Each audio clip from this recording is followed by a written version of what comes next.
See, Friday, a live call-in show. Idaho4, change of venue to change or not to change. Come on in. I know there's a history here. I'd like to get this hearing in today.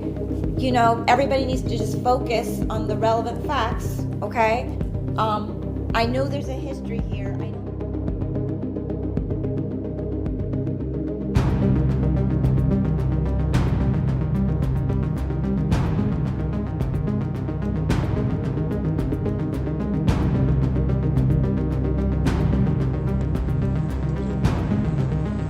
Are you talking up by Sunset Mart? Up the hill by the gas station? Yeah. Okay. Why did you?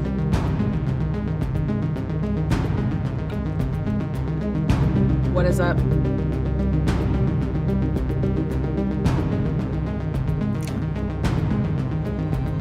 Let's pin that link. All right. Who's responsible here? What's that? Who's responsible here? Whose house is this? Yeah, haven't been drinking or anything, right?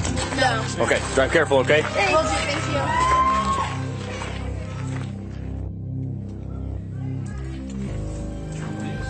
This is with the other group that ran away. Oh, really? You just ditched it? Awesome. Yeah, those ones kept walking in the car and the other one. It's Truly's for the win. Truly's, what is up? Let's do this Friday morning. Moscow, Idaho. It's like 7:30 there. All right, guys, good morning. I see awesome names in chat. So really quick, this is a live call-in show. We're going to start off with a bang. It is pinned. Thank you so much for the super sticker there, Robin. Miss Adventurous Book Mouse, welcome to the membership club. So I pinned it up top. If you want to come on to the show, click the link. It'll bring you backstage. So we are talking about the Idaho4. A lot of things going on, but next week it is the change of venue hearing. I want to point something out before we get started, which is add to the stage. Hector the projector is going to be with us. So I want to show you guys something. Oh, good morning. Shopping, but okay. Really quick here. I want you guys to understand the state's arguments here, why this should. So I have all the different motions here, but the one I really want to show you guys is state's objection to defendant's motion to change venue. And I just wanted to point out something. So the court should decline defendant's invitation to basically split hairs over an incomplete data set to reverse engineer a transfer to Ada County, which according to defendant's own experts has received the second highest amount of media coverage in the state, and where statistically a greater number of the survey respondents familiar with the case believe the defendant is guilty. Then I want to point down here, and I say this is the stupidest argument I've ever heard in my life. In fact, the report does not take into account data that is not location specific. Why would they take data? First of all, it's going to be worse for you. But why would they take data outside of Idaho? They're saying that you guys should have taken into account Netflix, HBO, Paramount, Hulu, etc. Okay. YouTube, private Facebook groups, podcasts, streaming services, and that they didn't. So this is like an incomplete data set. All right. Well, here's mine. Wow. It would be worse. So that is such a stupid argument, only because they're focusing on Idaho. Like, where can we have this in Idaho? All right. So that's my thoughts on that. Then I get straight up testy with this part. Defendant has failed to establish that a fair and impartial trial cannot be held in Latah County. Well, before we move on, who just turned green? I can never see it on this side, but 5 of you guys just turned green. Cheers. Woo! So let me just back on up. So defendant argued that basically Latal is utterly corrupted by media coverage. The defense answers this with the, if found not guilty, what would happen? So remember when I read that to you guys, came out swinging in this reply to say, did you miss this whole part? This is what they said. If in Latal County, if Brian Colbert is found not guilty, this is what you can expect. They'd burn the courthouse down. Outrage would be a mild description. Talking about killing people. I had sex with your wife and not in those words. Do you guys know what that's from? Then compared to right here, which is, this is if in Ada, this was the response. If Brian Colbert was to be found innocent, not guilty, they would go on with life as always. I think they would take it well. I don't know if there would be super strong feelings, stuff like this. Okay. So going back to defendant has failed to establish that a fair and impartial trial cannot be held in Latal County. On a change of venue motion, it is the defendant's burden. No shit. It is to show a reasonable likelihood. Keyword there, reasonable likelihood that pretrial publicity will deprive him of a fair trial. Now check this out. They're trying to say that this is not an extreme case because they're saying that State versus Hayden does not work in this case. How is this not one of the most extreme cases? We have 4 victims. Okay. There's a manhunt and multiple jurisdictions. If this isn't an extreme case, I don't know what is. Multiple agencies. Okay. Now, right here, they want us to be reminded that in determining whether pretrial publicity has risen to a level that justifies a change of venue, Idaho's appellate courts look to a series of factors. Let's talk about those factors. Factor number 1, the accuracy of the pretrial publicity. It was inaccurate. The whole PCA is inaccurate. Spread that far. I mean, that's Bill Thompson. So do I think that they met the accuracy of the pretrial publicity? I think they've met that. Check. The extent to which the articles are inflammatory, inaccurate, or beyond the scope of admissible evidence. 100%, because guess what? Bill Thompson already said that this is inadmissible. There's stuff that's inadmissible, right? So do I think that they met too? I do. Number 3, the number of articles, whether the jurors were so incessantly exposed to such articles that they had subtly become conditioned to accept a particular version of the facts at trial. When you got 88% of people right now in Latal County saying that he is guilty, you would think that that answers that question, right? You're conditioned to think that he is guilty because of what? Because of everything that you've heard, read, seen, and heard, right? So do I think that they've met that? I do. 88% guilty. And then the amount of time that has passed between the coverage and the trial. Well, the coverage keeps happening. Okay. It's continued.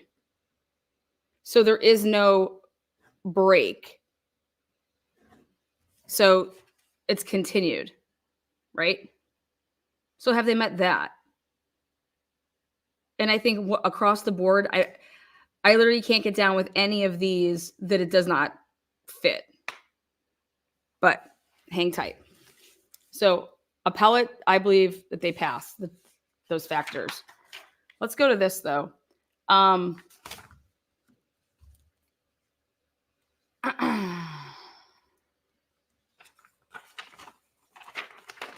page 6, this is hilarious.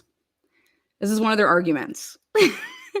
The survey data provided by Dr. Edelman is inadequate to justify a change of venue. Inadequate. I love that word, inadequate. Do you guys ever tell your peeps that they are inadequate? I think that's the best word you could say to somebody, just to get under their skin. Let people know that they are inadequate with your needs. And for whatever reason, why they just seem to get turned up about that. So use the word inadequate. Ready?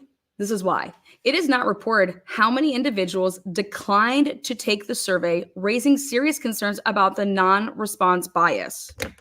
And I said to myself, okay, I think that's why they did it in this latest motion. They broke stuff like that down, but okay, but listen why.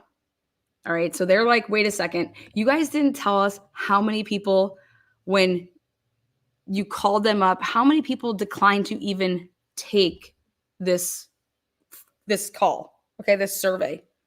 All right, now watch it. Ready? For example, individuals with high civic involvement are overrepresented in surveys. Telephone polls greatly overstate civic engagement, probably because of non-response bias. This means what they're trying to say. Think about this. That the people that would be at home to answer these calls. Now, if this was 1990, 2000, 2005, that's the farthest I'll go. If this survey was done in 1990, 2000, 2005, like that range, anywhere from 1990 to 2000, 2005, I'll give you some. But we are calling people's cell phones, okay? So we're not just calling people that are at home, sitting on their ass, watching the Maury Povich show, watching Jerry Springer, okay? Because they're going to try to say that the people that were called in this survey are basically trashy individuals. Trashy individuals took the phone survey, aka people that would be outed in the voir dire process. All right.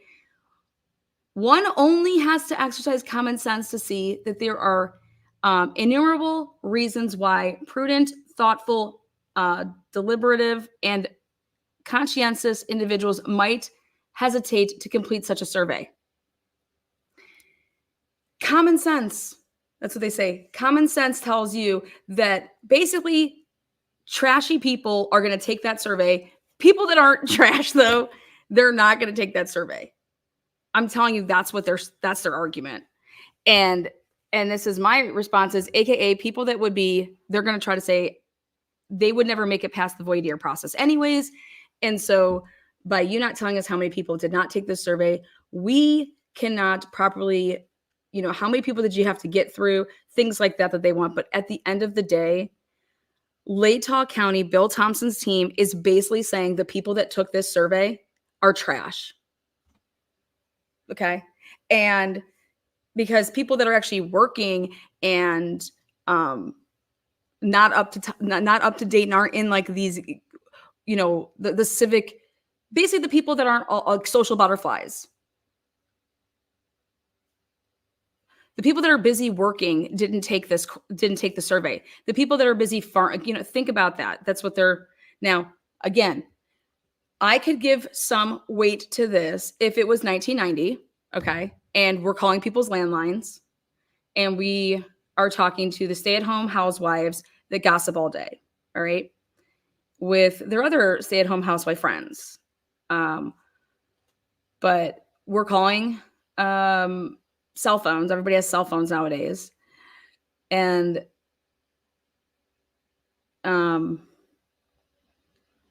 I guess it would be good to know when these phone calls were made. Did they do some in the morning? Did they do some in the middle of the day? Did they do some in the evenings? Okay. So I said, let me just go back to that survey, and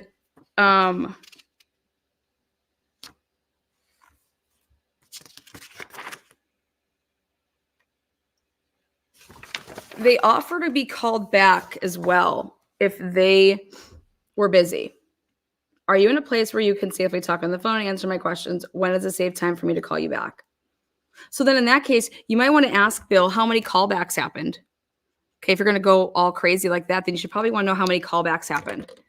But guys, literally, this is one of their arguments. The court should consider the fact that while the survey respondents were told that the poll was not political or sales related, these survey respondents were never told why they were being asked questions. Let's see. Intro. Hello, my name is blank, calling from the blank survey company. We are not selling anything, and this is not a political poll. We're doing a public opinion survey. I think they're being told what's going on, right? We're doing a public opinion survey among local residents to obtain opinions about an upcoming jury trial. Excuse me? I mean, I hope to God like that Ann Taylor eats their ass up in this, because I hate liars. Okay, I hate liars. Why gotta lie if you're so good? It's one thing to play the lawyer game, it's another thing to lie. Your cooperation is very important because your household was selected at random by computer as being representative of your county. Again, we are not selling anything, and this is not a political poll. But I think it most certainly says what we're doing, right? What it's for? An upcoming jury trial.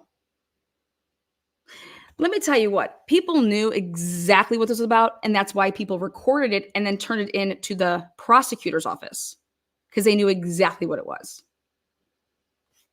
All right. So,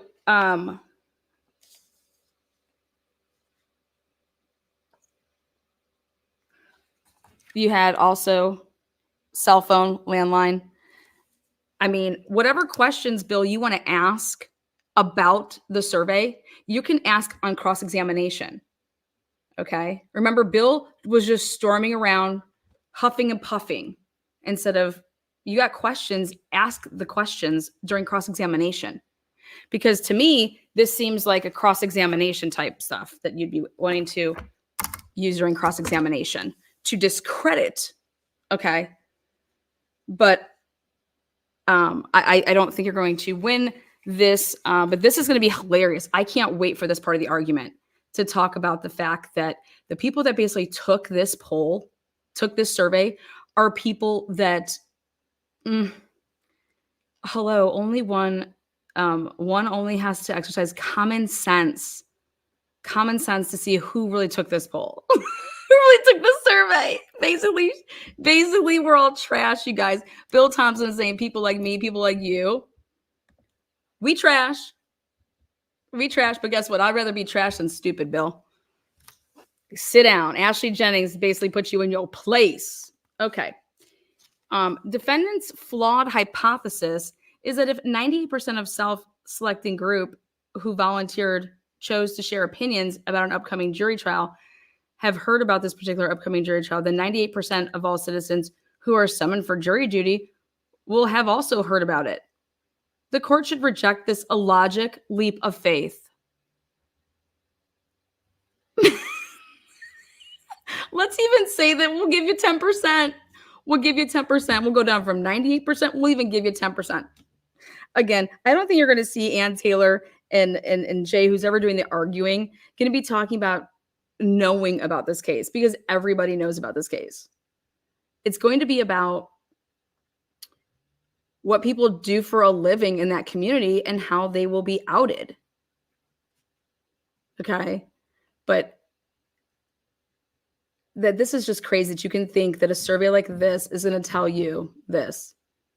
It is more likely that the volunteer survey that begins by asking individuals to opine about an upcoming jury trial will over-present individuals with knowledge about an upcoming jury trial. Because they're saying that the people that didn't, okay, his argument is that people that weren't interested in the trial didn't take the survey. And so those are the percentage, those are the people that will actually be the ones that will be on the jury, is the people that were like, I don't even know what the fuck you're talking about. I don't care. Click. Okay? Which I understand. I can get that's, but I'm letting you know what their argument is. Their argument is that the people, first of all, how many people hung up on you? How many people what's the total number of people that you called that either said no or they hung up on you? Okay. What's that number? And then Bill Thompson's going to say, yeah, that's the number of people that weren't interested, didn't know it, don't care. Those are the people that are going to be representing this jury.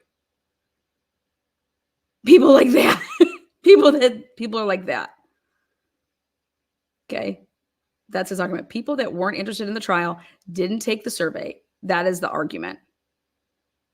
And you're not taking those people in account. And I'll say, okay, ask him on cross-examination how many people there were that were like that. But then it's crazy.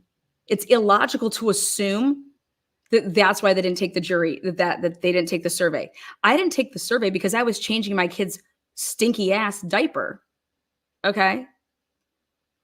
I didn't take the survey because I was driving in my car and I answered the phone.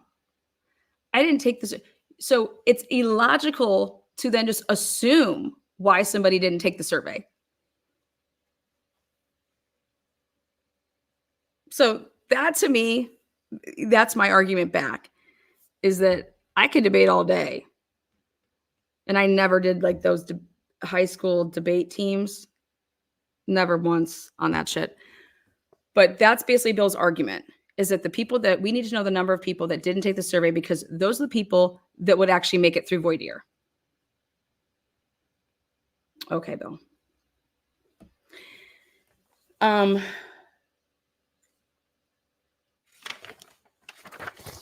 Oh, Miss Potts, come to the stage. You're live. Truth and Transparency's here. Good morning. Good morning. How are you? I'm great. How you doing? You know, I'm just chilling like a villain. Can you hear me okay? I'm driving.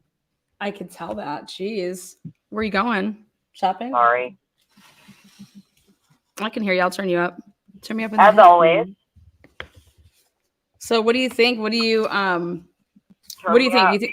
You think this is going to, you think they're going to change venues?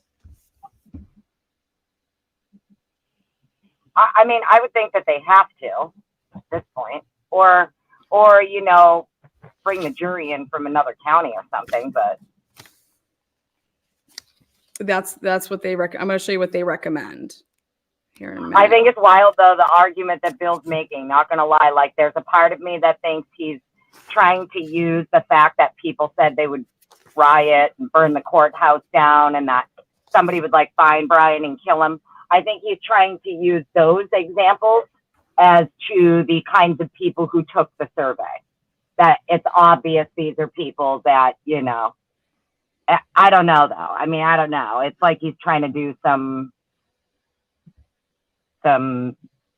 sneaky little wording there, you know? Well, I'll tell you what the other parts of his arguments are, is that the big thing for me that I saw was the majority of the survey focused on prospective jurors' knowledge of information already within the court record and admissible at trial. And their argument is that according to Dr. Edelman's report, 45%, which is less than half of Latah County residents, survey responded yes when asked if they had read, seen, or heard the defendant stalked one of the victims. The report did not indicate the response rate for the other counties surveyed. So he wants to know, why are you not talking about, okay, so 45% of Latah County knew that, but what about the other counties? Right. What was the percentage there? Yeah. And it's like, well, Dr. Edelman reported that only 35% of Ada County respondents reported having heard this information, but did not report on the responses from the other two counties. So, and it's like, wait a second, right there, Bill, you kind of contradict yourself, because he does say that Ada is 35%, Latah is 45%. Yeah. Also 35%. Right. Then he wants to talk about go ahead. Are we sure he actually read like the survey and the percentages? It sounds like, I'm not trying to be mean, but like, we all read it. We read everything. We know that Edelman clearly explained percentages per county, you know, people, numbers of people surveyed. I don't know what Bill's talking about. It's all like right there in black and white. Well, Bill also wants to know why this didn't occur. Ready? Hold on. Why didn't, so Bill wants to know, the court should decline defendant's invitation to disregard long settled precedent establishing voir dire as the proper procedure for addressing bias. And he says the survey relied upon by the defendant did not even ask respondents the most crucial question of all, which was whether they could set aside their biases and base their decision only on the evidence at trial. And it's like, wait a second. This isn't about that. This is about finding out if it's biased. This isn't about finding out if people could then tell us that. Hey, we know we're biased. Right. We're going to tell you if we can put aside our bias. That's not what that's for. The survey is for to find out if the area has. Well, not even that, but like when you're being selected as a juror. Yeah, that's a juror question when you're being selected as a juror as to whether or not you can set aside your bias.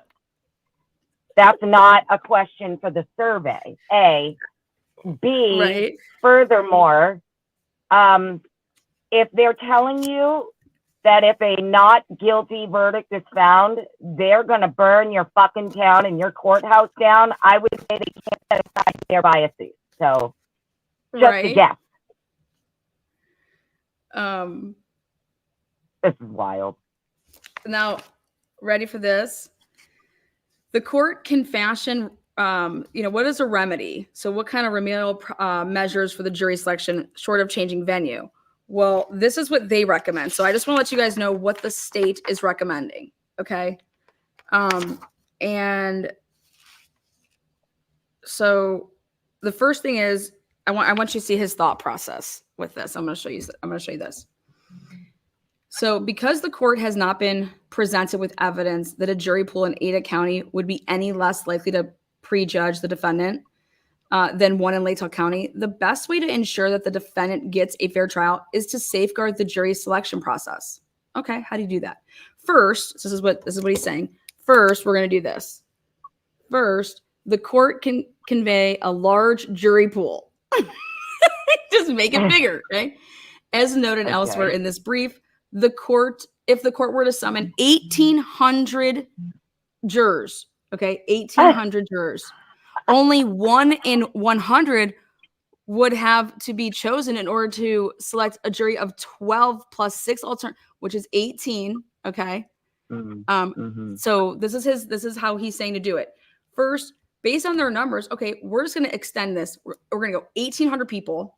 And then based on your numbers, we're going to show you that, okay, we just need 1 in 100 out of every 1,800. Okay. That's going to get us to the 18 because we want 12 plus 6 alternates. So that's how they're going to say they're going to do that. We're going to get 1,800 people. All right. Then next, this would be second, the court would send out questionnaires to each of the jurors to gauge knowledge of the case, media exposure, biases, and other views. The court would then allow the parties ample time to review each questionnaire, and the parties could then confer to discuss whether they had reached any stipulations as to disqualifications for the case. Okay. So that's going to be where I want to, what would be your stipulations to disqualify somebody? So that's what I want to have your thoughts on. What would be number one for me would be working at the university. Any family member or yourself works for the university. Right. What would Any family member or yourself works for the police. The police. Or the state police or the forensics labs or if you work for any of the law labs. Enforcement. Yeah, law enforcement in Idaho. Basically, anybody who did any work on the case, if you're related to them, you're out. Okay. So 3. So basically this would remove any students. Yeah. So that would not be obviously any family members of victims. Obviously, what about Pullman? That would be what about WSU? Would they have to be included? This is how they're planning on doing this. This is the state's way. Yeah. Depending who they are for WSU. So stipulate means we're going to agree. So when someone says like, yeah, we stipulated to this, just so people know out there what that means, we're stipulating that across the board, if you're this, you're automatically out. Okay. Right. So we're going to stipulate that nobody above the age of 65 is on. Yep. Okay. They may say, okay, let's do 70. Okay. Right. Obviously all your 18 and unders out. All right. That's automatic.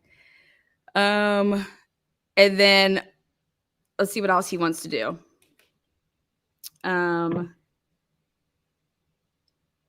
Then he says the court could then allow the parties ample. I already said that. Okay.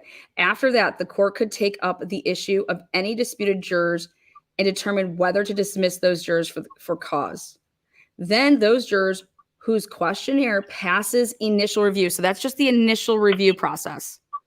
Okay. So just so we're clear, this is already prejudicing. Like we're just, you know what I'm trying to say? Like just you don't knock stand a chance out, to be, knock out like 500 people. So initial review could be called back to the courthouse for the actual voir dire. So you have to make it through this. So when we're pulling these and we look at these, you're automatically out if those are the stipulations. Okay. And then, okay, now we have the actual voir dire. We have them in and we get to start asking them questions. What about, I would think automatically if somebody was, you would think, any knife, any deaths that relate from knives, anything that you could, you know what I mean? Like they could if give they you, were involved in any kind of a crime or anything, or they were assaulted with a knife or whatever. Right. Now this is where we get to the good stuff. So, okay. So he wants to do like that. Now we'll check this out. Then he says, if the courts were inclined to allow the trial to be live streamed, the court could make an exception for individual voir dire and disallow any. So basically, we're not going to voir dire live streaming because it's such a small knit community. Yeah. So that way nobody knows, because people know people. So we're not going to live stream the voir dire. And that's where I'm like, I'm pissed about that because voir dire is so important. I want voir dire. Just don't show them. Live stream the voir dire. Do not show the person on the stand. But why can't we hear these questions? Right. Okay. You don't have to show the individual, but you should be able to hear their questions and answers. Yeah. Yeah. That's all that has to happen. Now, but they're saying that whatever. So D, even if the courts or the court were to find that a fair and impartial jury cannot be impaneled in Latah County, the court may impanel a jury from a neighboring county rather than moving the trial 300 miles. So they do not want this to be, obviously in Ada, they don't want to go 300 miles. So this is what they're then saying. No, he wants Nez Pierce, yeah. So then he says, okay, even if the court were to proceed or persuaded that there's a fair and impartial, this is what he's saying. He wants to bring in, so similar in population size, so Nez Pierce has over 42,000, and he wants to bring in Lewiston. Okay. And that's only 30 miles away. Summoning a jury panel from across the county line would incur far few costs and logistics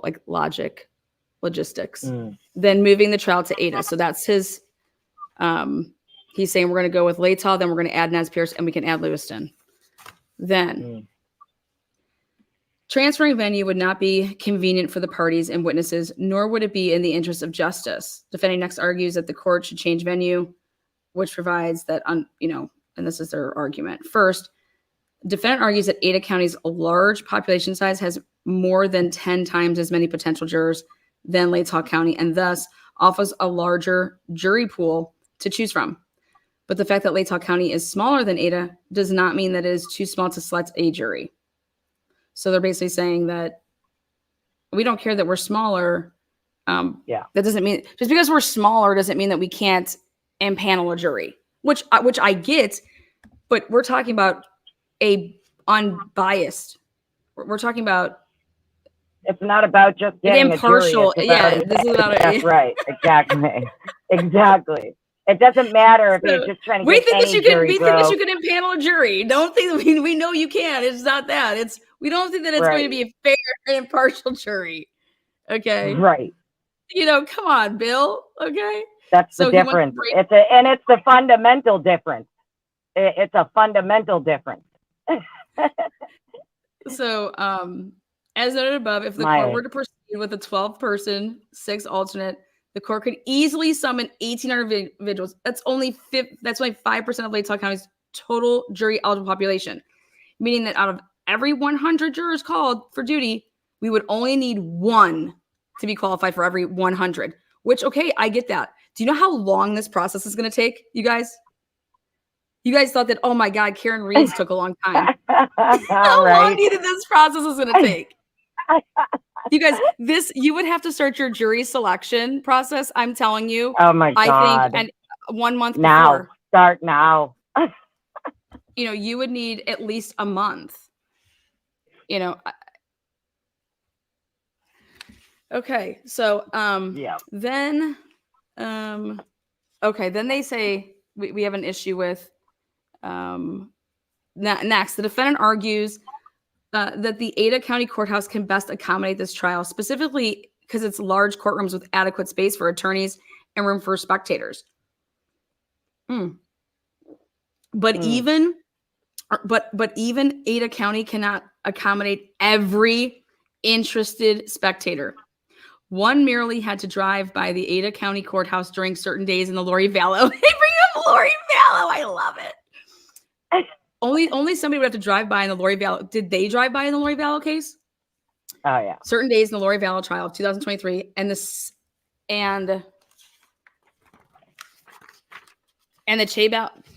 Chad Daybell trial earlier this year to see a line out the door, probably because it wasn't open yet. You have to be outside until 9 a.m. Okay, like you have to stand in line. That happens everywhere, guys. Delphi, you name it when you're standing in line to go into a courtroom. It was like that when I went to PA for the Sheldon Jeter Jr. trial. Okay. Like what? You should see how small that was a mess. So the public interest in attending the Chad Daybell trial was so great. It's because also it was not televised. No TV, no cameras. Okay, that's a completely different issue. Okay, there was no cameras for those two. So the only way you could see this is if you were present. So you're comparing oranges to apples here because the case for Brian Colbert is going to be televised unless something crazy happens. Right. Yeah. Allegedly.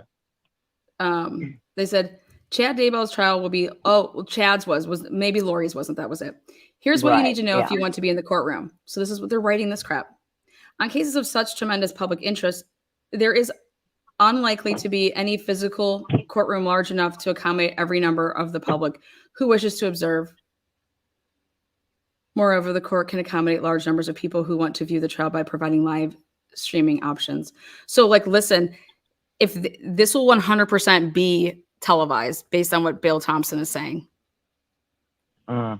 Okay. For him to his argument. So anybody out there that's going to say, oh God, they better not take cameras away. I'm telling you, based off of this motion, Bill Thompson can't take cameras away. So keep that in mind. Right. As to the size of the tables for the attorneys, now he's breaking down table size of attorney. Look at this. We're going to have very, very careful planning, but there is no reason to think that Latah County Courthouse or its staff is incapable of addressing these administrative and procedural matters in the months leading up to the trial.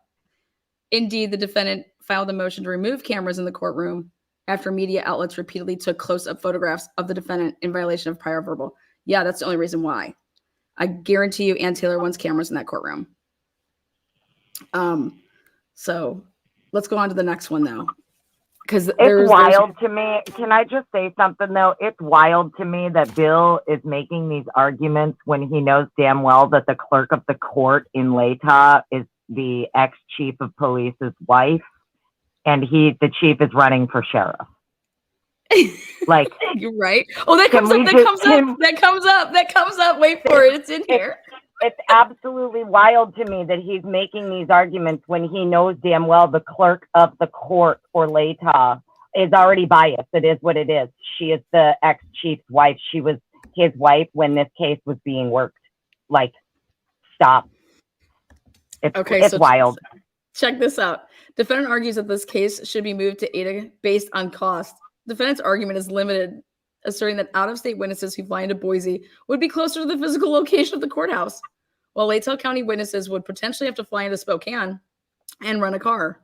The state does not dispute that the Spokane airport is further from Latah County courthouse than the Boise airport is from the Ada County courthouse. However, the nearby city of Lewiston also has an airport. I didn't even know they had an airport. Let me tell you how expensive it is. Okay, I've flown to Idaho multiple times.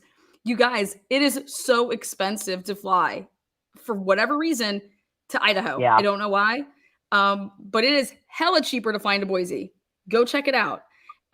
So he's now saying that we can use this Lewiston airport. It has Delta and United with nonstop flights to Denver. So if you're flying from Denver, Seattle, Salt Lake, it's nonstop. So you'd have to get to one of those places, and you can fly into that Lewiston airport. Here you go. Check it out. Go check it out.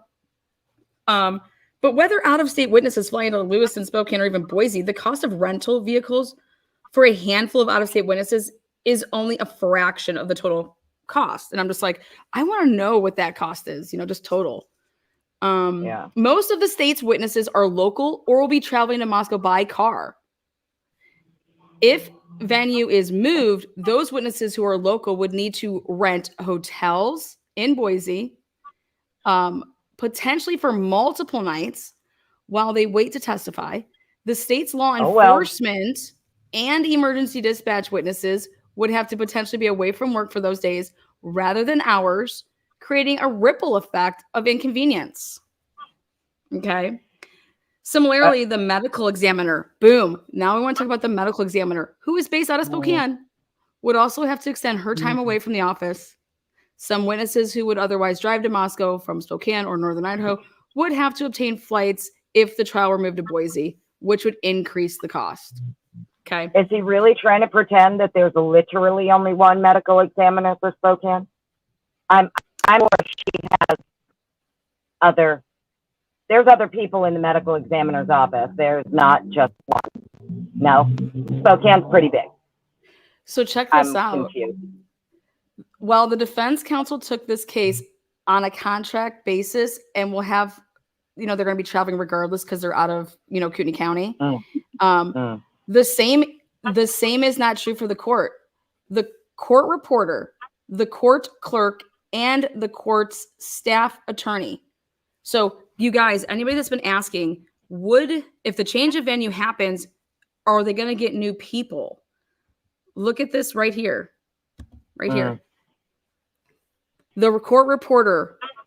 I'm blown away that you're not going to. Why couldn't you use a Boise court reporter? Right, exactly. You would just use your Boise. It's wild. I've never. Okay. The court reporter now. The court clerk and the court's staff attorney. So who's the staff attorney? Is that Bill Thompson? Just curious who the staff attorney is. Anyways, so they're all coming, guys. All would have to travel to Boise either by air or state vehicle, would have to obtain lodging, and would have to arrange for per diem, which is, I swear, I don't know. Like $30 a day, $10 a day. I think it's like $100 to $150 a day. Reimbursement for meals. The state, which has the burden of proof and must deal with the logistics reimbursement for meals, the state has the burden of proof and must, I read that twice. And, the juggling of witnesses and trial exhibits. Dude, juggling of witnesses and trial exhibits would have to relocate both of its lead attorneys as well as its support and victim. Oh my gosh, look at this. For weeks and likely months. We know it's going to be months. It's definitely going to be months. This would come at great expense for lodging, transportation, and per diem. So basically, So his argument, so if, in my opinion, his argument. I cannot believe he's mentioning exhibits. I am dead. I didn't realize the thumb drive. Like, what type of exhibits are we talking about here? All these exhibits. I just feel like his argument is, well, you know, it's going to cost too much and it's going to be too much of a problem need a for this, U-Haul. this, and this. So, you know, fuck what's in the best interest of justice here. Let's just make sure it doesn't cost us too much money. You know, we don't want to inconvenience anyone. God forbid we inconvenience a few witnesses in a death penalty case. We should not consider that. That's his argument. Well, his argument is not to, yeah. Well, this is hilarious right here. This would, additionally, the elected prosecutor and his chief deputy would be physically, they want to use the word physically away from the daily operations of the Latah County Prosecutor's Office. He's going to be physically away from it, literally from 9 to 5 every day, Monday through Friday. Okay. And from the law enforcement agencies, they advise creating a potential detrimental ripple effect for Latah County's public safety operations. I get that Latah County does not have that many, but you know what you guys are going to need? You're going to need the sheriff's department to step up. Okay. And the sheriff's department of Latah County is going to have to step up. All right. You guys had no problem putting 120 agents on this case that royally fucked it up because they don't know where any of the discovery is now. So all of those, like the state police, everybody can step up. All right. So finally, the defense also asked the court to change venue on the basis that the Moscow Police Chief Fry is currently running for the Latah County Sheriff. First, if elected as sheriff, Chief Fry would have the statutory authority to summon a sufficient number of trial. He would have authority over the jurors. Yeah. Yeah, exactly. He'd have authority over. He's in paneling. Yeah. So, so it was. That's a hard pass. I mean, that's a hard pass for me. Just saying. I mean, I don't understand how Bill doesn't blatantly see the conflict of interest here and why it would not be appropriate in any way, shape, or form to have Fry overseeing the jurors in this case. He drove the U-Haul off the property with all the stuff during an active crime scene situation. He's the very last person that should be overseeing jurors in this county or, you know, dealing with the logistics of getting them to court or whatever the issue, whatever it is that he would have authority with these jurors. What would his authority be over these jurors exactly if he's sheriff? What does that mean if somebody that, like, does he get to send pain to their house if they're not cooperating, or like, what does that mean? What does that mean? I'm just asking factual, realistic questions here.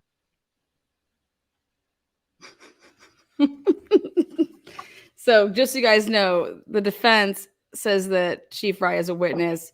The state does not intend on calling him. So, and it is also strange to see, or I'm sorry, it is also strange to the state that the servers did not do polling in geographically closer counties such as Nez Perce County, given how close the overall prejudgment rates among the surveyed counties were. It is entirely possible that Nez Perce County could have had an even lower prejudgment rate than Latah County. If the court were to change venue, it seems to the state that changing venue to geographically closer counties such as Nez Perce, I'm all for Kootenai County, baby! And that's where you're going to get me on. I'm all for it being in Kootenai County. I'm rooting for it to be in Kootenai County. Obviously, I told you guys my biases. If it stays in Moscow, it's better for me. But if it can move to Kootenai County, like, woo, and that's actually where the defense team is located, right? Right. So maybe this is a little trickery by Ann Taylor's part to say, we're asking for it to be in Ada. Okay, let's compromise and let's put it in Kootenai County. You think Ann Taylor would do something like that? I mean, I hope she would. Do you think that Kootenai County? I'll say it. I hope she's playing them like a fiddle. That's what I hope for. I hope she knows all of his tricks. I hope she knows all of his little games, you know, and she's aware of the kind of crap they pull. So, you know, kind of like you give them the rope and let them hang themselves with it. I find one parking spot in the whole parking lot, right? Just to have a quiet spot. And of course, the one dude just thumping his radio has to come pull right up next to me. Well, I'm in the middle of an empty parking lot, bro. well, you go do your whatever it is, you're shopping there. I appreciate you popping on here. Love your face, Annie. Love you. I'll talk to you later. Bye. All right, bye, babe. She's the best. Give it up for Annie. She's the best. Rocking it. So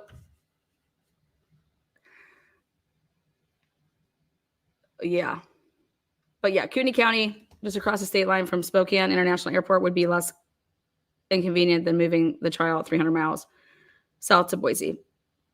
So you guys, I want it to be in Kootenai County. So I'm hoping that maybe they can all agree. But now, do we think that that wouldn't be fair? I mean, don't you? I think the Gonsalveses would like that, right? I think that actually all the family members would like that. All the family, right? So interesting. In any event, the defendant has come nowhere close to demonstrating that this needs to move to Boise would be convenient to the witnesses or the parties, nor has the defendant demonstrated such a move would be in the interest of justice. I disagree. I disagree that they have not proved that it'd be in the interest of justice to move out of Moscow, which is Latah County. Talking about bringing in, witnesses or citizens basically from other counties to make up the jury pool. The question is how is Judge going to go about this?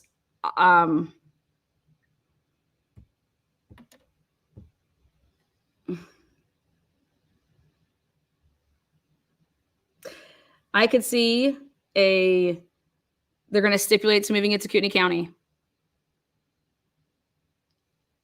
That's my, Judge is like this compromising type of a judge. I think. And for him, I could see him saying, well, I know that the state has mentioned Kootenai County. How would the defense feel about going to Kootenai County? Okay. There's the link. But to sit here and say that you think that Brian can get a fair trial in Moscow, Idaho, I think that's laughable. I think that's absolutely laughable. Kootenai would be worse than Latah for fairness. Yeah, you may get that. You may get that argument from Ann Taylor.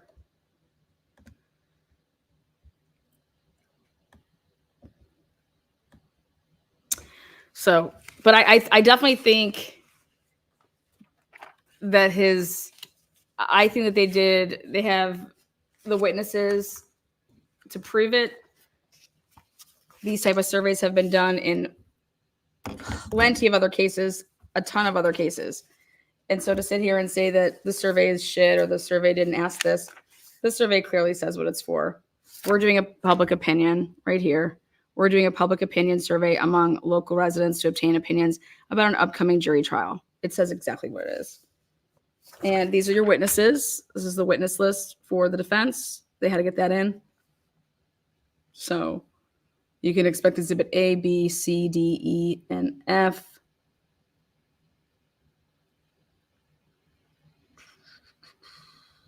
Everything that the state has filed has been under seal. So that's to talk about that. Now, I pulled up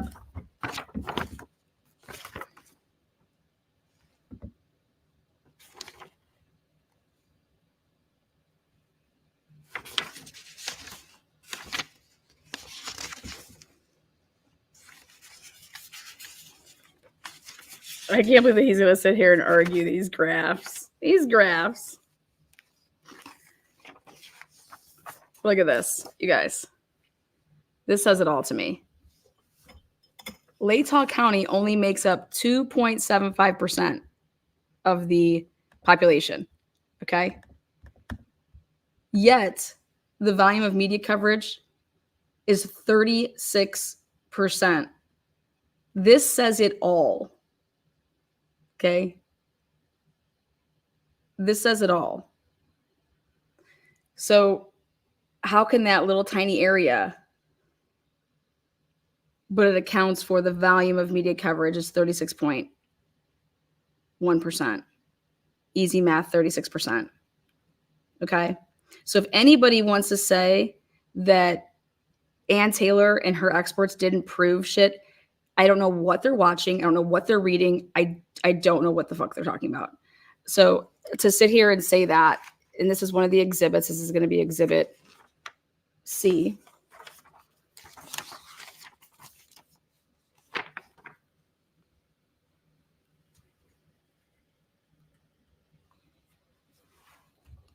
And now this is what their argument is. 34% of the media coverage versus the rest of Idaho. And they're saying that that's the second largest. Well, it's because of the population size, you complete doof. Ada County blows away people in the population. Look at population. Look at that. Look at that. Population. Latah. Population for that county.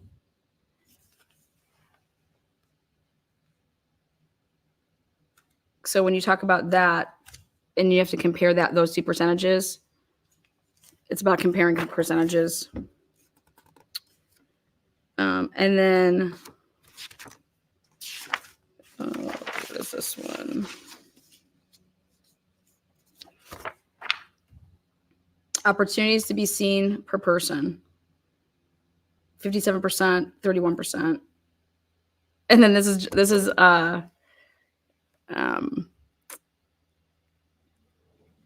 Bill's argument is, why aren't we going to these places then?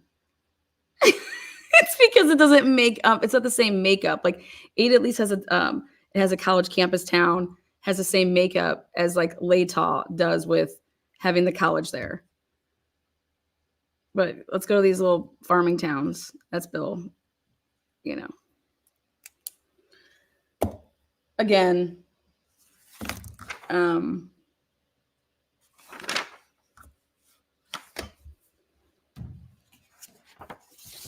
88% saying he's guilty in Moscow. That's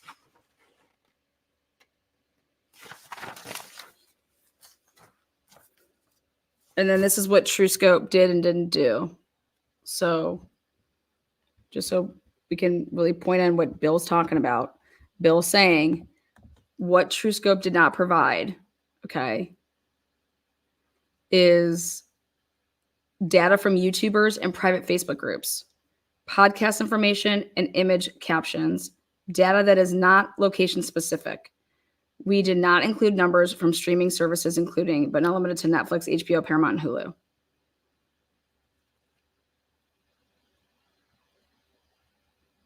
All media measurement is designed based on agreed upon objectives from the client. And it was all about Idaho. Okay.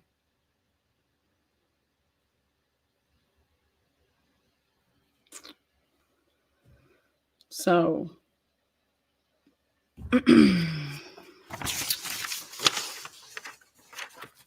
and then the big thing is Bill thinks that time would have passed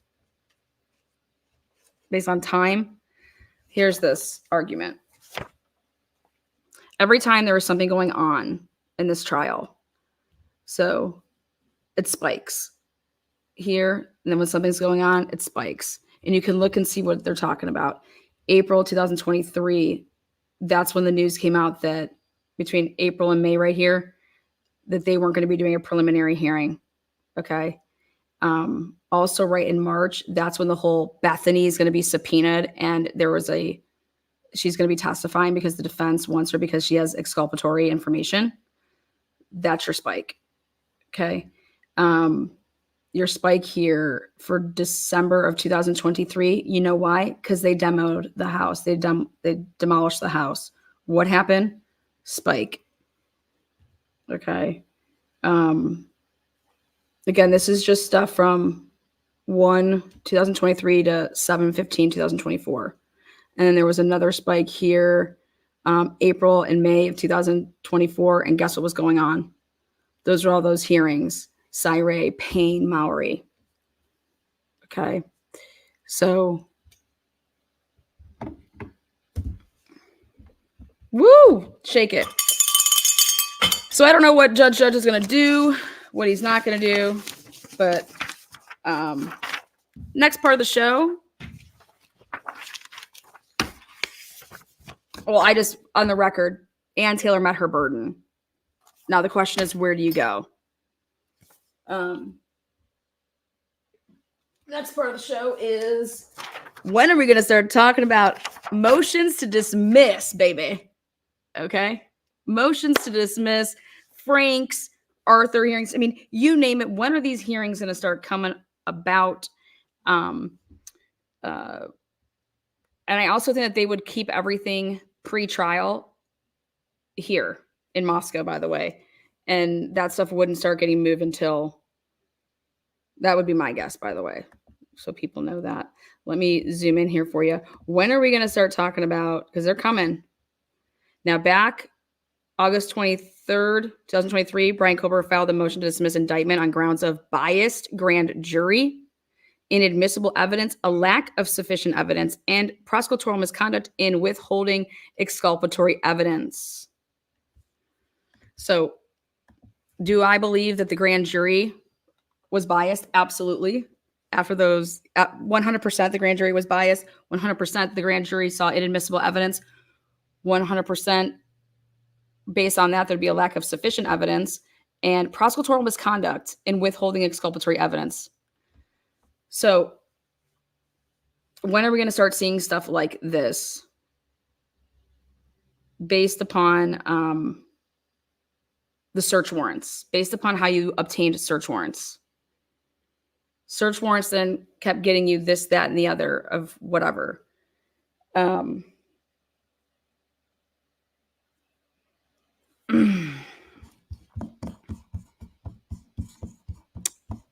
When can we expect it? Let's see. I'm expecting big bombs to be dropping, I would say, within 60 days of this hearing because of due dates. Okay, remember we have, you know what? You guys know what's right around the corner, right? You guys know that the deadline for discovery is right around the corner, right? You guys know that? So, let me grab that really quick.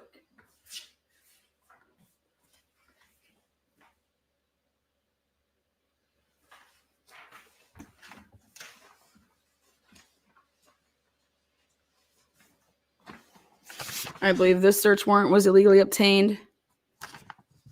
And this, I believe.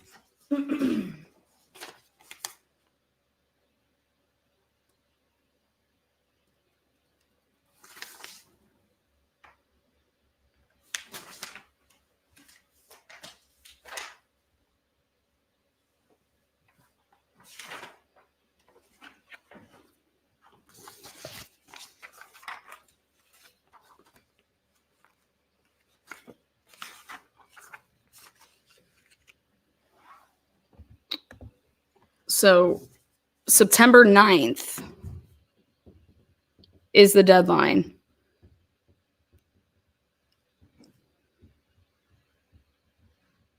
You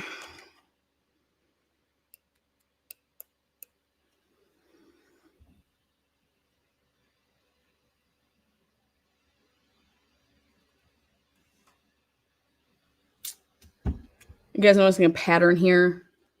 When you go through this, there's a big pattern.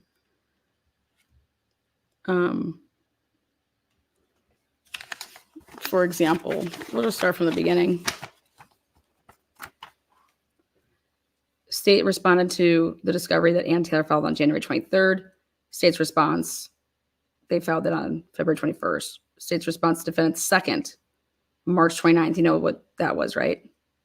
That was right after their March 24th. Bethany. And also about the Brady Giglio. State's response to defendant's third. So then May 12th was after everybody knew about the fact that they impaneled a grand jury and he was indicted. State's response to defendant's motion to compel discovery filed on May 12th. State's response, supplemental defendants 1, 2, and 3. So June 8th, 2023. That was from defendants' first, second, and third supplemental request for discovery filed on June 8th. So all this stuff that you said you were making all these update, June 8th, there was a big hearing. State's response to defendant's fourth supplemental. So why couldn't you get this shit over to Ann Taylor? Look at this wasted time. 6 months. February, March, April, May. 4 months. 4 months. So you want to talk about who's delaying what? 4 months for 1, 2, and 3. 4 months until you got it June 8th from State's response to defendant's fourth filed June 16th. State's supplemental response to fourth, 29th. State's response to defendant's second motion to compel. That's why they started getting stuff in on the 29th, because there was a motion to compel. Like, hey, judge, can you make an order so that they have to give us this shit?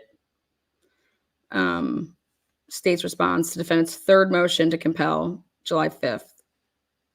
July 12th, so that was the second supplemental request for discovery. Remember back up here, the second one fell over here, so clearly they didn't meet. They needed more from that. So look at, they're still getting them stuff from like the second supplemental request. You know why? This has to do with IgG. That had to do with DNA. 6 months later. How do you expect the defendant to go to a preliminary hearing with none of this shit? State supplemental response, and the state's answer is that we weren't going to use it. Well, what were you going to use?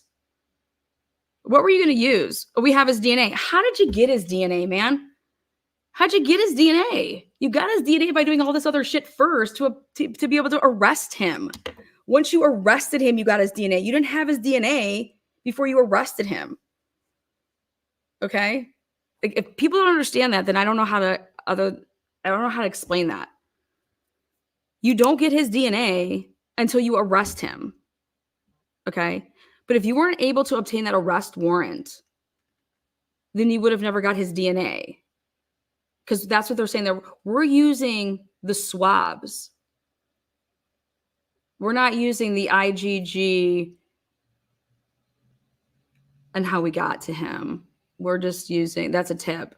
And we're using the DNA that we obtained during the arrest. Okay.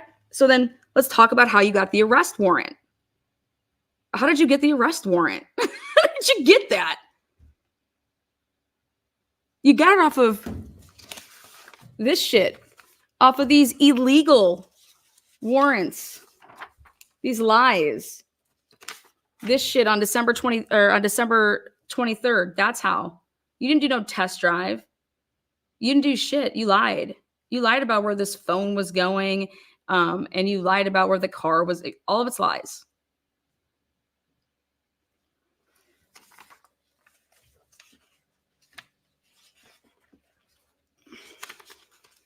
And that's why Ann Taylor keeps saying, well, they may not be using things, but we're using them. We're using them. So let's see what else they got stuff. So then July 25th, state's response to defendant's fifth and sixth supplemental. State's supplemental response to defendant's third motion to compel, August 30th. So look at how close that all is. They had to get a bunch of stuff in. State's response to defendant's seventh supplemental request, September 6th. That's when Ann Taylor was just pounding out these. State's response to defendant's 8th and 9th, October 24th. State's response to defendant's 10th,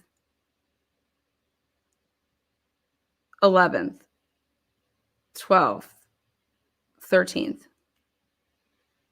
And remember, they left out 14 because they refused to do anything with 14 because they needed that's the judge need to get involved with that one. That's why it skipped over like that. You see where it's here? It was after a March hearing. And so they gave them that in April. The state's response to defendant's fourth motion to compel. Fourth motion to compel. You guys go look at these other cases in Idaho and see if you see any of this shit in the cases of interest that Ann Taylor and her team have to keep asking and asking and asking.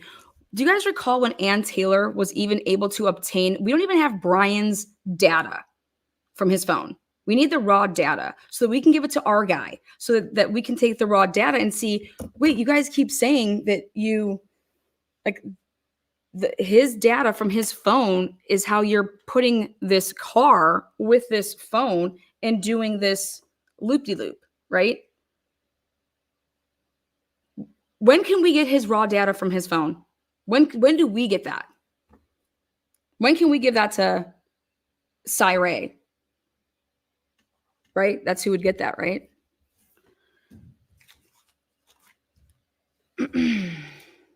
When do you think that the defense even got that?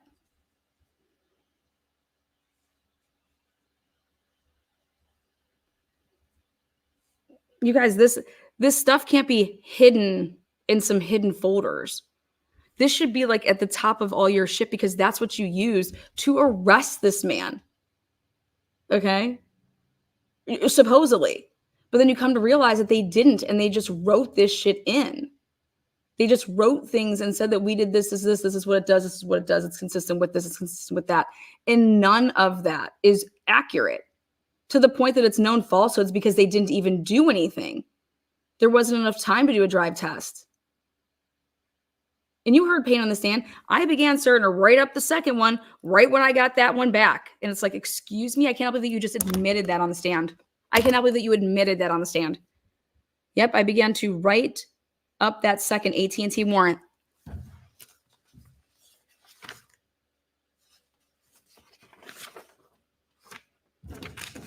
There was 2 done on this day. Not just 1, 2.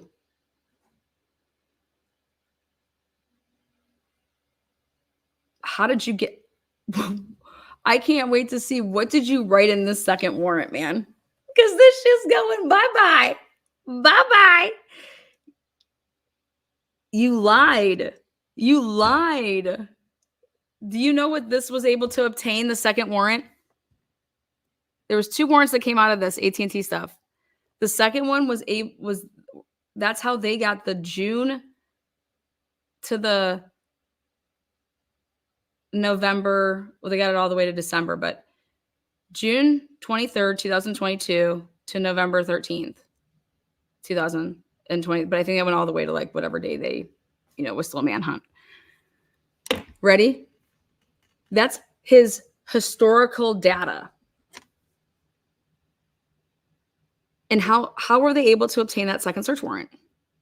That's what got them to be able to tell in the probable cause that he was stalking the victims to follow to basically say that he was at that, consistent with being at that house, being off those towers 12 times.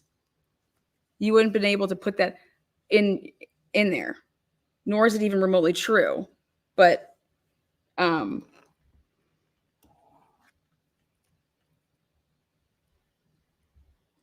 you're also trying to make it seem like you have proof through records that the phone, even though it's off, when it comes back on, this is what you're saying, is that it's consistent with it returning back to his apartment from coming that loop-de-loop way.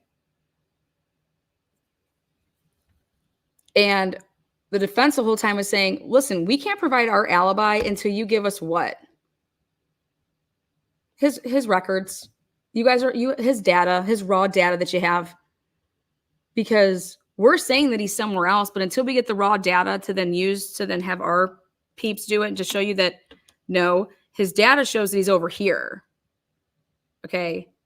So we're going to talk about how your data puts him in this loop-de-loop as you claim. But Blaker says he goes right home, and that's why they need a search warrant for his apartment, because he just headed right home.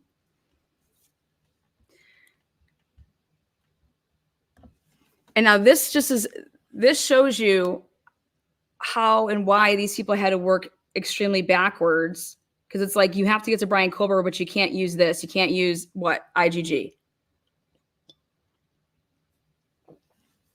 You're going to have to find another way to say that you got to him. So I can't wait to see the 90 interviews. Where are these 90 interviews going to be with everybody that had a white Elantra that was registered at University of Idaho? I can't wait to see these 90 interviews, the list of the 90 cars that were registered that were white Honda Elantras to the University of Idaho. And then the list for WSU, same thing.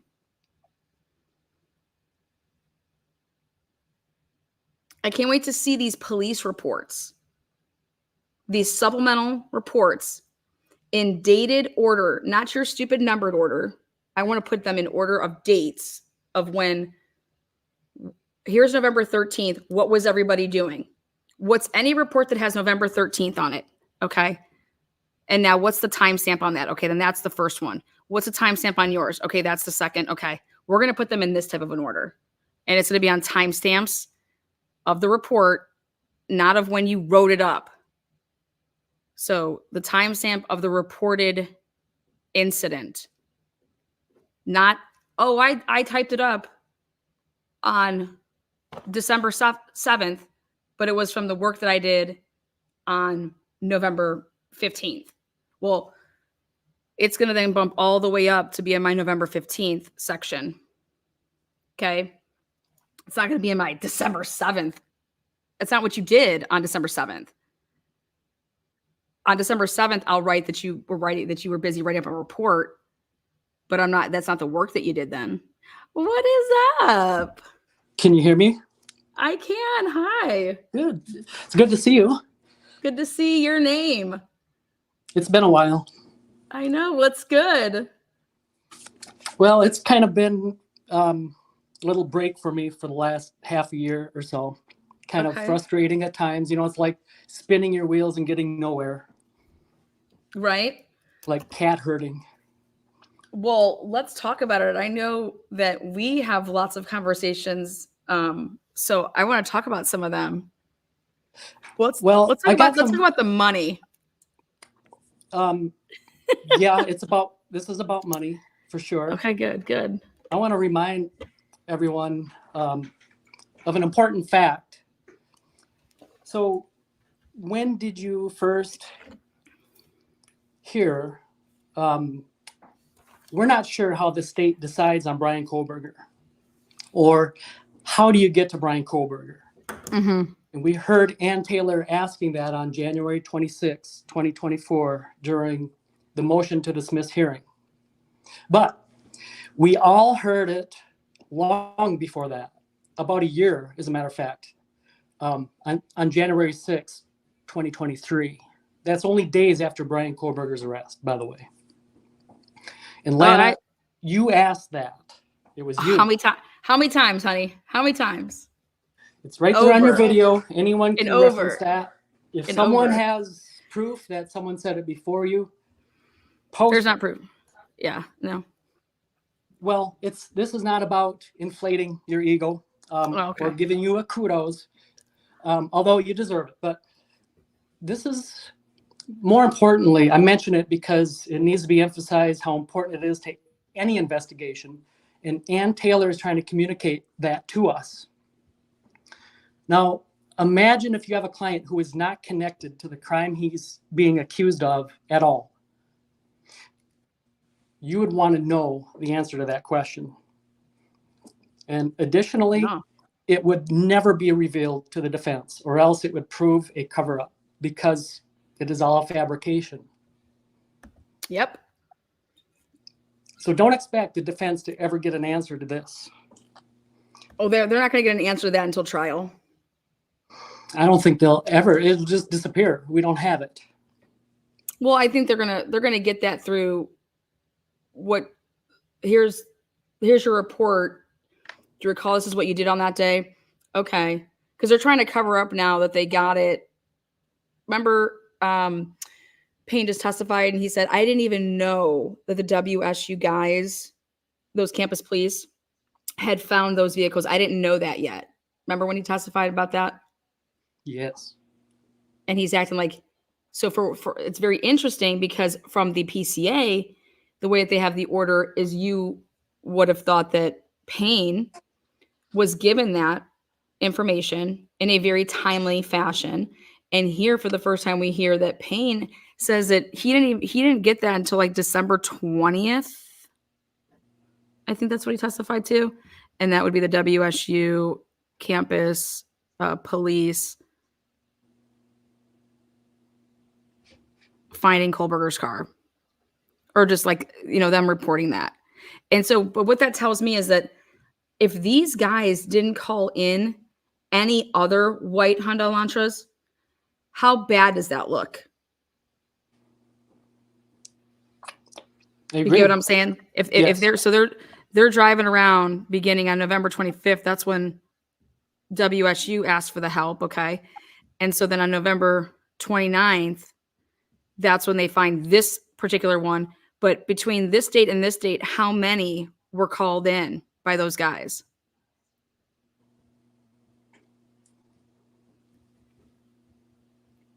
And that's what's going to be awesome, because this number should be, there should be a bunch. Okay. I mean, there's 90 alone on Idaho's campus, right? So Right. people from, like, they should have been, but I know there was, I swear the work I did had it at like 115. I could be wrong, but the ones over on WSU was like 115 of those type of cars from those dates. So if you're going to sit here and tell me that there is nobody else called in, or that specifically these two guys only made one call in, and it happened to be on November 29th at midnight, literally just 12 hours before all the vehicles that are moved to a different location, the 5 vehicles that get moved. This happens 12 hours before that. So I don't know if everybody knows that too, because this happened at 12:30 in the morning. So that's how it's technically November 29th.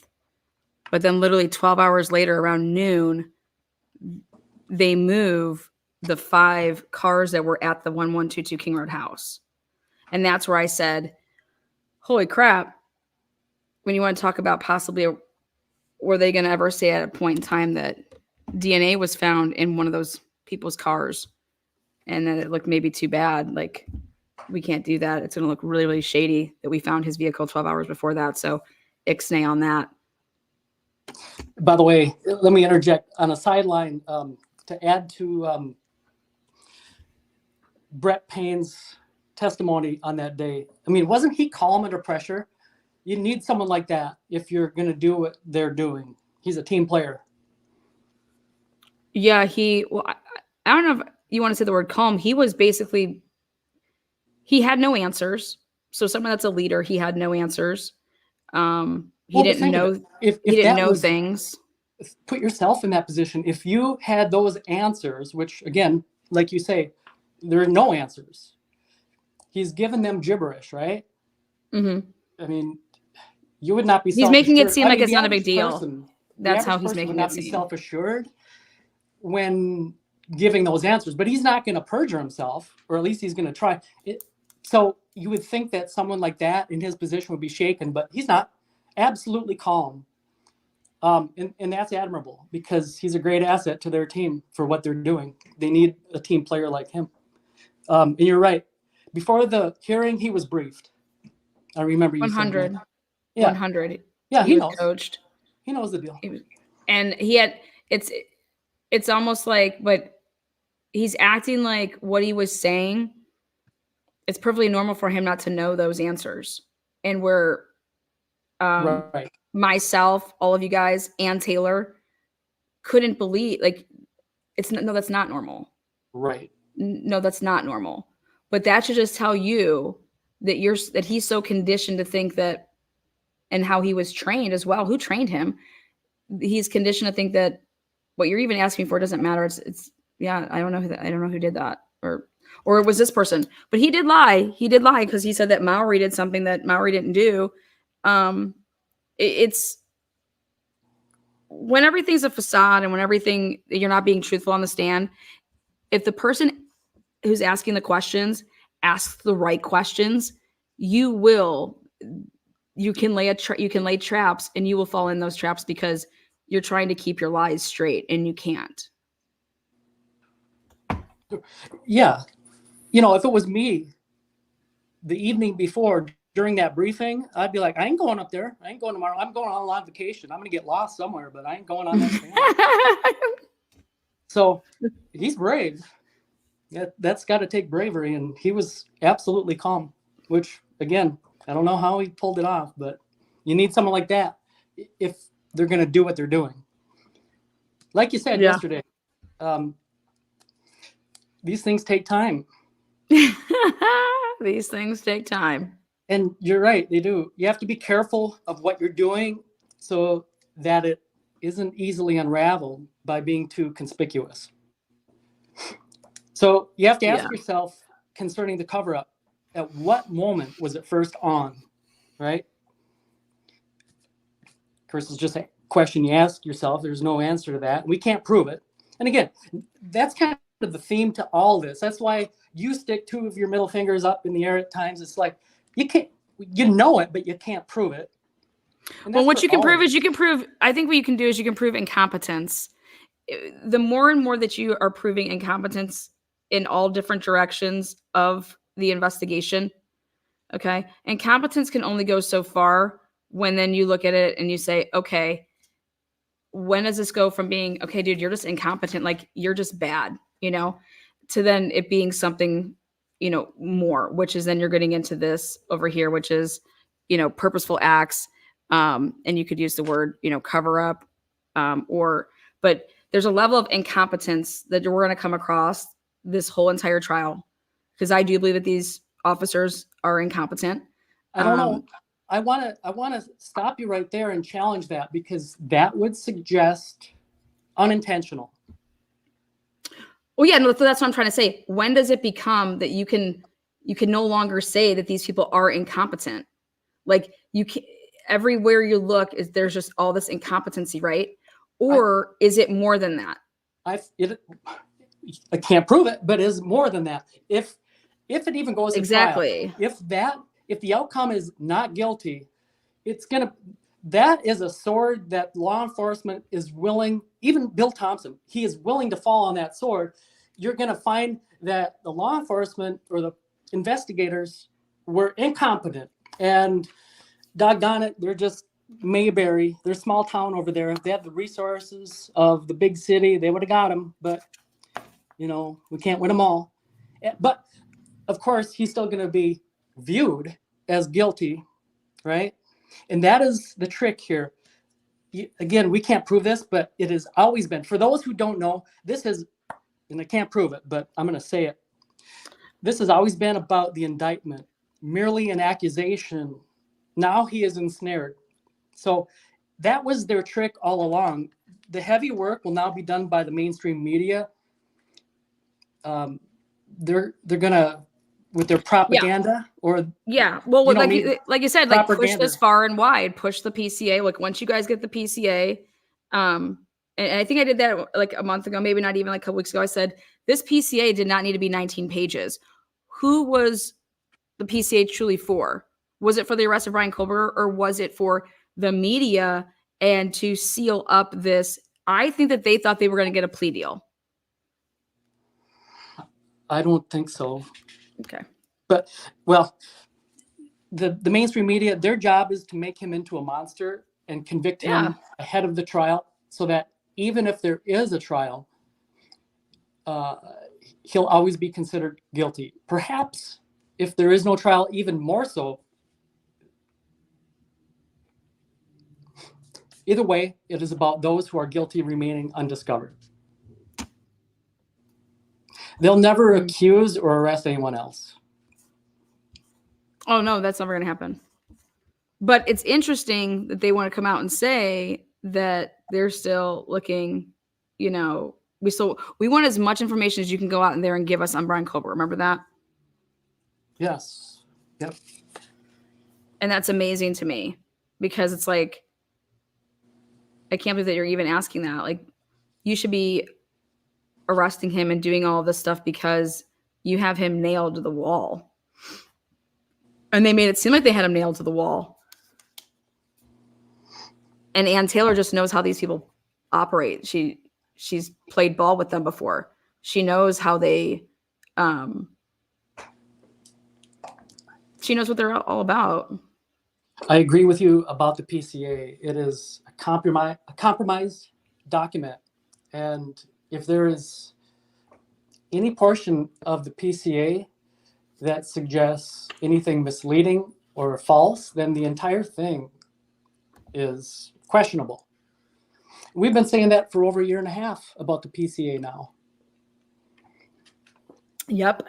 It brings up the question. So when we talk about our day-to-day discussions about this case and what we know and what we use as our talking points, a lot of it is based on misinformation.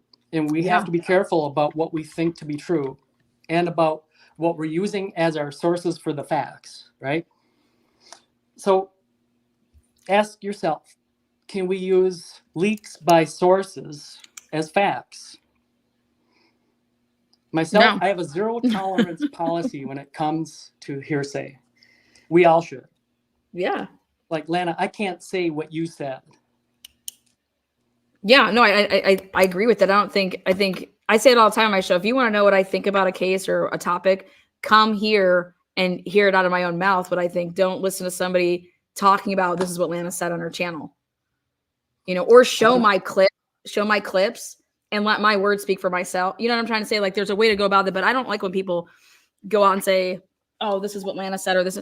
Dude, just play my clip and break it down like that. That way, like, my words are my words. But if I catch you trying to clip my shit and trying to make it into a sentence that I did not say based on taking parts of my sentences, I will slap you with a strike. But I mean, well, even if someone if you want to talk about what I'm saying, I'm perfectly fine with that. Even if someone tries to be accurate and say what you said, people misremember. The fragility of memory is something. It is significant. You cannot remember or even express it as it was intended by the person who spoke it. So you can't, it's inadmissible. Hearsay is inadmissible. But I want to build on this a little bit and challenge everyone's way of thinking. So let me ask, it's kind of a test of everyone's case knowledge here. It's a simple question. So, and if you want to answer in chat or just silently to yourself, but I'm going to describe a person in this case. This person was summoned to the King Road residence by the two surviving roommates. This person discovered Xana in Ethan's body. This person took Ethan's pulse. This person, Johnson. Yeah. This person yelled for all inside the home to get out. This person called 911 using one of the surviving roommates' phones. So let me ask you, if you believe it to be Hunter Johnson, what facts do you use to support your position? Zero. That's right. There is nothing. Notice how during the press conference, law enforcement will not say, they're not going to tell us who called 911, but they're going to allow the person who called 911 to leak it to someone who leaks it. That ain't going to happen. Come hell or high water, they are not going to say who the 911 caller is. So why the disinformation about it? It is because it fixes so many problems. Can we think of any of what problems that fixes? Well, who the real person would be then? That's right. Ultimately, that's what it is. It fixes the 9-hour or the 8-hour delay. It fixes that. It's so since he was the only one, the door was never open, and he's the only one. He went in there and then told everyone to get out. That's uncontaminated. They can contest that's uncontaminated crime scene. So a contaminated crime scene is going to be problematic during trial. So it fixes that. It fixes that these two, at that time during this case, we were all wondering, well, how can these two be oblivious as to what happened in their own home? Well, it fixes that. They were just blissfully ignorant, right? They woke up and were about to have brunch and go out and have a great day. Yeah, and ultimately, Lana, you're right. It fixes who it really was. Also, let me ask. Also, I mean, I'll give you this too. I don't think that. I think there's a way bigger reason that they are not releasing a 911 call versus them saying that to jeopardize the integrity of the case. I don't know how that would jeopardize the integrity of the case, to the point of that they've made it when all this. You're talking about what jeopardizing what? You didn't think when you went and got a friggin' search warrant that wasn't legal jeopardized your case? Let me. You didn't think getting 2 search warrants on December 23rd? I don't have the answer to that question, but let me leave you with something to think about. How problematic would it be for you if you learned that the 911 call was not placed from the King Road residence at all? Do you realize, I'm going to drop a date. Do you realize that we first learned that the call originated from inside the home through a press release on the 19th of November? Ask yourself, why would they have to give us that? They don't have to tell us that at all, but what would their motivation be for saying that? I got some ideas. It keeps the truth. It keeps the truth in too. Like if people are getting close to that trail, it just like the same reason why you're going to say that the 2 surviving roommates were downstairs. If that wasn't true. Let's say you and I are both at that residence, right? Jasmine was there, Jeff was there. I don't know any other names, just friends in general. We don't know anybody else, but there is supposedly multiple people there. We only have really 2 names unless I'm missing something. Of course, the 2 roommates, but let's say you and I were both there too, right? And there's a crowd, there's some others. I cannot remember what you did. You were running over here trying to console these people. I was over there doing that. We cannot say, I cannot say what, you're not my obligation. I'm not here to watch you, right? So I don't know what you did. I can't testify to that. But if we're all outside, we can surely be a witness as to that phone call never happened outside. So having it happen, the reason why they would want us to believe it happened inside the home is because it's a confined space. If I was outside with this group of people, I cannot say what happened inside the home, right? It's a confined space. Mm-hmm.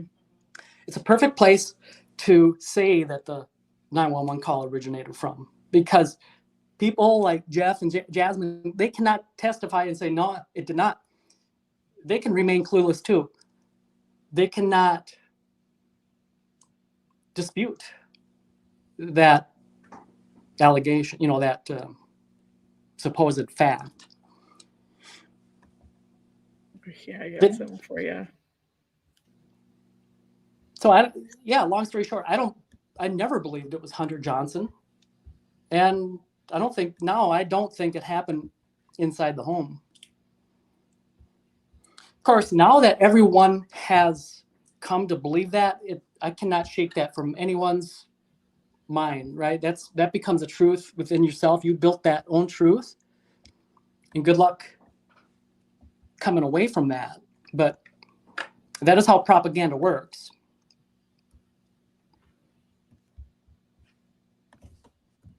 Well, I'm pulling something up. Let's see. Okay.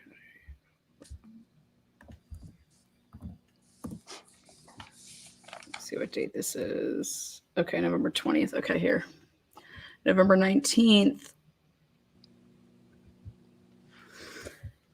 Let's see. Okay. Update 8:28 p.m. Clarification. The cell phone. You remember there was a big old. They had to go ham on this day. Is it showing up on for you guys to see? Okay, good. This is November 19th. Clarification. The cell phone used to call 911 belonged to one of the surviving roommates. Due to the ongoing investigation, the identity of the caller has not been released. The Moscow Police Department is providing the following information to update. And no, so let's see what had happened, why they needed to update the clarification. So if you go to the 18th, okay. On November 13th at 11, this is on the 18th, 11:58 a.m., officers responded to the residence after a 911 call reported an unconscious individual. So there had to be, I would love to know if anybody did a press conference. I know that was on the 16th.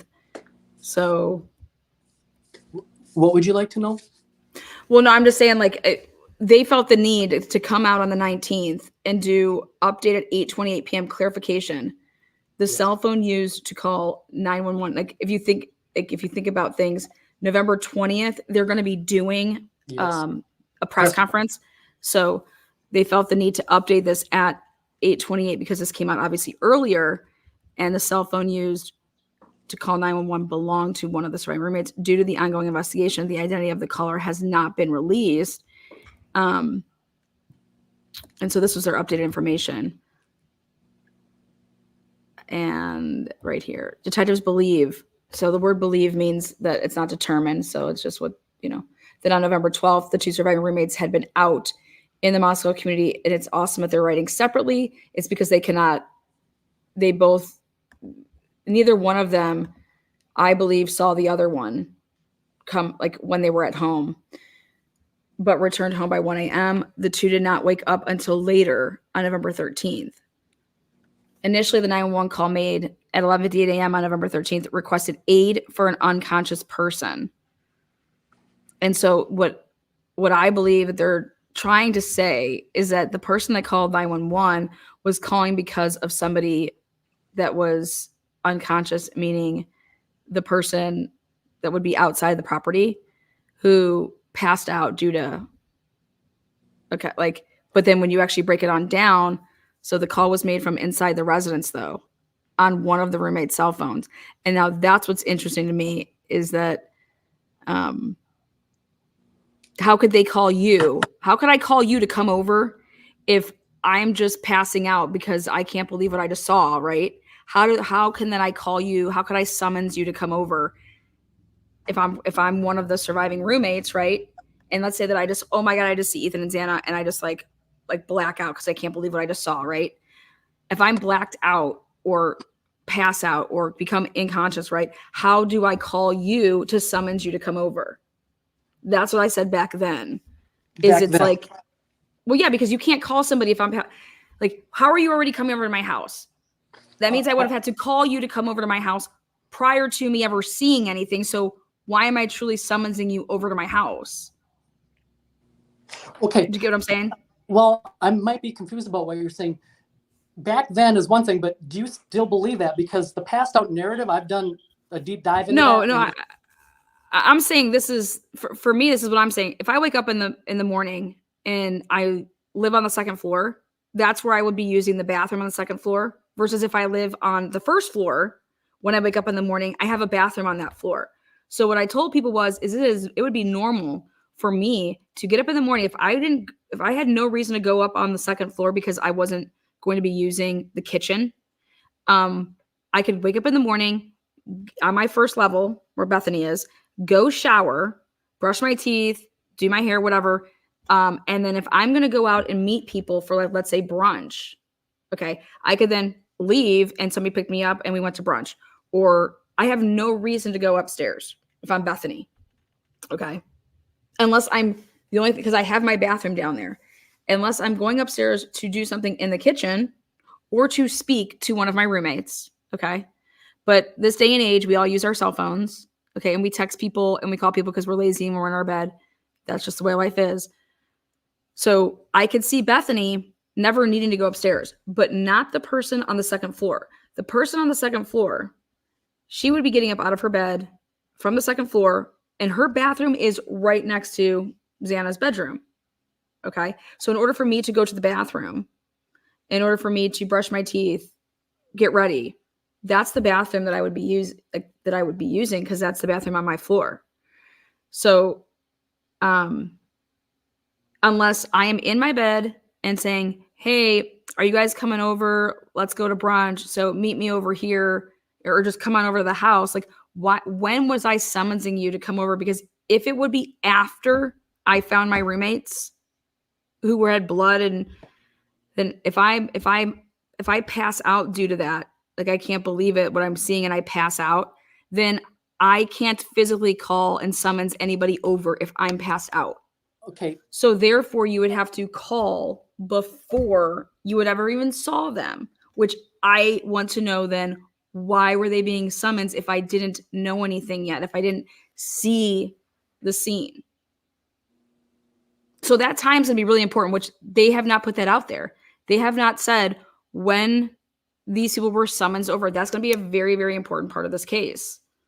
And then how much time elapsed from the time that I'm asking, let's even just use it, it's Hunter Johnson, asking whoever, or if I'm asking for, what's the Ethan's brother and sister. Okay. What were the plans that next day? Like the Seattle Seahawks were playing, were they fans? Were anybody pre-gaming for that? But at the end of the day, it's going to matter what time I'm summoning you over, because there's no way I could how am I passing out and then being able to call somebody? You just can't do that. And so that's why if Hunter Johnson or whoever the 911 caller is, they got over there, but they called due to an unconscious person. Because if you listen to Chief Fry's stuff, is he wants to clarify on November 16th in his press conference, he says, we didn't know until we went inside the scene that we had on our hands, because we were responding to an unconscious person, and it wasn't until we went inside that we knew it. So that means that you're responding due to an unconscious person outside. Well, like, that was from based off of what he's saying.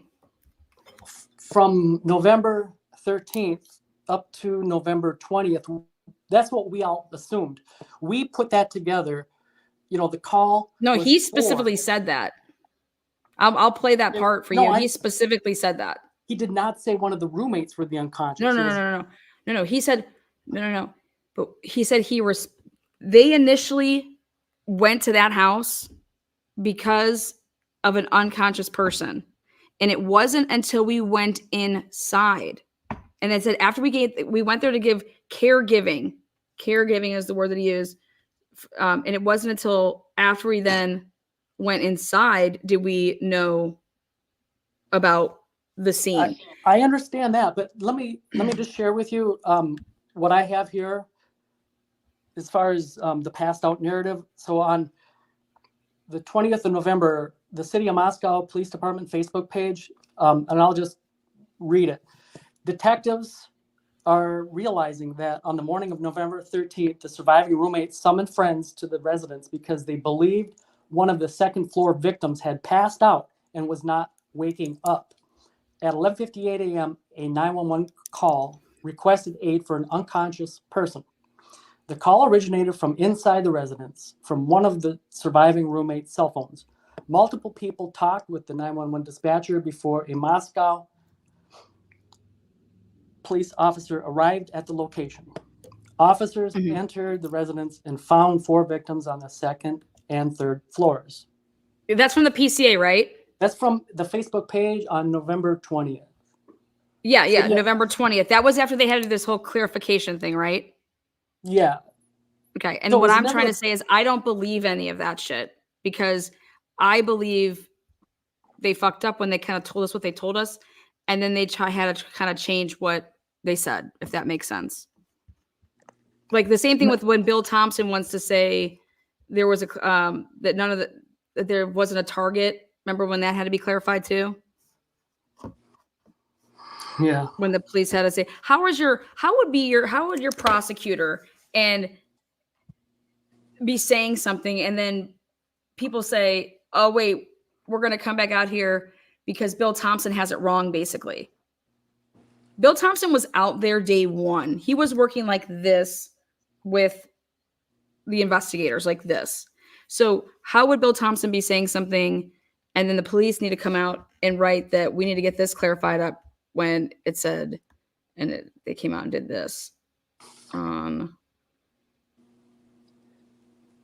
I think that's why Ann Taylor's going to be using all this crap. And that's the November 19th is when the FBI came in as well and said, here, we're going to start taking over the tip line. And that's what this is. That's when the FBI came in. And there was, what day was this one? The FBI starts handling the digital clips that were tips. So this is right here. Yep. I'm sorry, November 21st is when the FBI, or when they want to announce it to at least us, that, hey, we're going to do, the FBI has a tip line, you know. So I thought that was interesting. But then they have to clarify when Bill Thompson does his interview, he makes it seem like there was a, that's the Blaine Street one.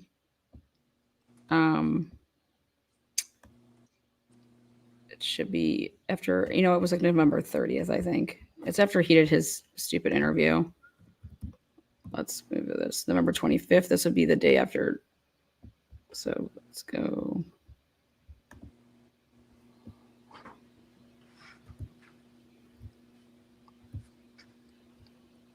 So let's see, 55. What day is this? Okay, it's after this. He does an interview and then all hell breaks loose. And they basically say there was a huge mix-up.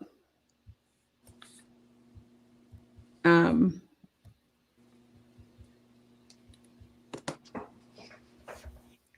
want to say I think it was like the 30th.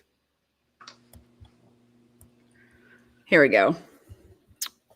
Yep, November 30th. The Moscow Police Department is providing the following information to update the public on known facts. Known facts. Okay, known facts. Conflicting information has been released over the past 24 hours. The Latah County Prosecutor's Office, aka Bill Thompson, stated that the suspect or suspects specifically looked at this residence. Okay, this is really, really important. And that one or more of the occupants were undoubtedly targeted. Now, think about the PCA, okay? Think about the PCA. We have spoken with the Latah County Prosecutor's Office and identified this was a miscommunication. Detectives do not currently know if the residents or any occupants were specifically targeted, but continue to investigate. And if you really think about this, it tells me a lot about where they were at in terms of Brian Kohlberger, because Bill Thompson also said in his interview that based off of what he knows, he'd have no problem sending his kid to the school. And I did a big live about that. And I said, yeah, it's because you knew and you had eyes on who this person was, AKA what you're going to name Brian Kohlberger. And which makes sense. Now think about this. When y'all want to lie about that you didn't get the information on November 29th from the WSU campus guys, this also goes exactly with the PCA, is that the Latah County Prosecutor's Office stated that the suspects specifically looked at this residence. That's exactly what the PCA is saying. On 12 different occasions, that residence was being stalked. That's exactly what the PCA says. But here the police want to say, we have spoken with, hey, Bill Thompson, and identified that this was a miscommunication. How could this be a miscommunication? This was why they needed to change this. Why they felt the need to come out and do this is going to help Ann Taylor. Because it's going to give you a really good idea on Dude, they knew Brian's name at least at this point. 150%. No doubt about it. And this proves it. This absolutely proves it. And then, I mean, yeah. Regarding the interview with Latah County, see, this is it right here. We feel his responses were message. Listen to this regarding the interview with Latah County Prosecutor Bill Thompson. We feel his responses were message to support the implication that new information had been released, specifically generalized statements regarding the potential of targeted victims and the involvement of drugs were redefined into an affirmative answer. What? This has nothing to do with Bill Thompson's interview. That's absolutely absurd. At this time, there's no change or new information in this case. Like, what are they talking about? And again, we asked the public to refer to the Moscow Police Department website for updates on the investigation. And it's like, go back and listen to that interview. And that interview is amazing. That interview told me everything I needed to know. And based on how IGG is supposed to work, your prosecutor is 100% who's calling those shots. And Bill Thompson would have had to okay them going the route of using the third party to do the investigative genetic genealogy based on the how you're supposed to do things. Your prosecutor is 100% involved in that. And Bill Thompson was 100%. He was there day one on site. You saw the pictures of him. He was there. To sit here and think that this man, wasn't involved day one like an investigator is a damn lie. And I think that Bill Thompson and his office should be, they should recuse themselves. They're witnesses, as far as I'm concerned. Well, to add what you're talking about there, he's a witness. He is a witness. He's a witness to all the IGG shit. Who made these calls? Absolutely. There's no emails. So how are y'all talking to the labs? How is there no emails back and forth between you and lab people? The fuck? That's impossible. And then their answer to everything is we did a lot of things in person. Just like how Payne was, I was right there with Nick. And that's when Ann was like, on the 23rd, when you're introducing yourself via text, you're right next to him. Like she was blowing his spot up. And even though it wasn't like she was playing it cool, literally just letting him know, motherfucker, we got your text messages with Nick from the FBI. And you're sitting here saying that y'all work together in the same area, 30 feet from each other, and y'all are texting. Yeah, okay. You all are introducing yourselves through text messages, introducing yourselves in a three-way. And that's when she was like, oh, do you find the text message where you're introducing each other? He's like, no, that's not what I'm looking at right now. And it's like, oh, well, you're going to get there. And so think about that. Like, they're lying. They're all liars. Right. To add to that, that would be disinformation. They're putting out disinformation, and then later, when it's convenient, they just come behind and to clean up the mess. They correct their statement and make it fit the flavor of the day, right? So all along, we need to believe that this is 4 innocent kids victimized by a monster. That is like fairy tale fashion. That's the way it went down. That's what you're supposed to imagine in your mind, what happened inside of that home. But in reality, nothing close to that is what happened that night in that home. Can't prove it, but whatever you have in your mind, it didn't happen that way. And that's the thing is I have nothing in my mind. All I have in my mind is dates and timestamps. I can tell you what they said. I always use you in the plural. I don't mean you. All yous out there. Yous. Yeah, I love you, Eddie. Because I know your fave. This is to all of you. Yeah, no, it's. I don't mean you know what? You got to ask ourselves this: who the FBI would have been telling these people not to be doing like press updates like this? So my question is why were they? They didn't have to be writing these up every single day. Maybe ask yourselves, why were they? And this is an exhibit in Anne's motion to change venue. It's because even since the day, like, you directed everybody to your Facebook page to get the information, right? If you didn't hear it here, okay, this is where you can keep, we want to limit the rumors. You spread the biggest rumor out there, which was that that Bethany and Dylan slept on the first floor.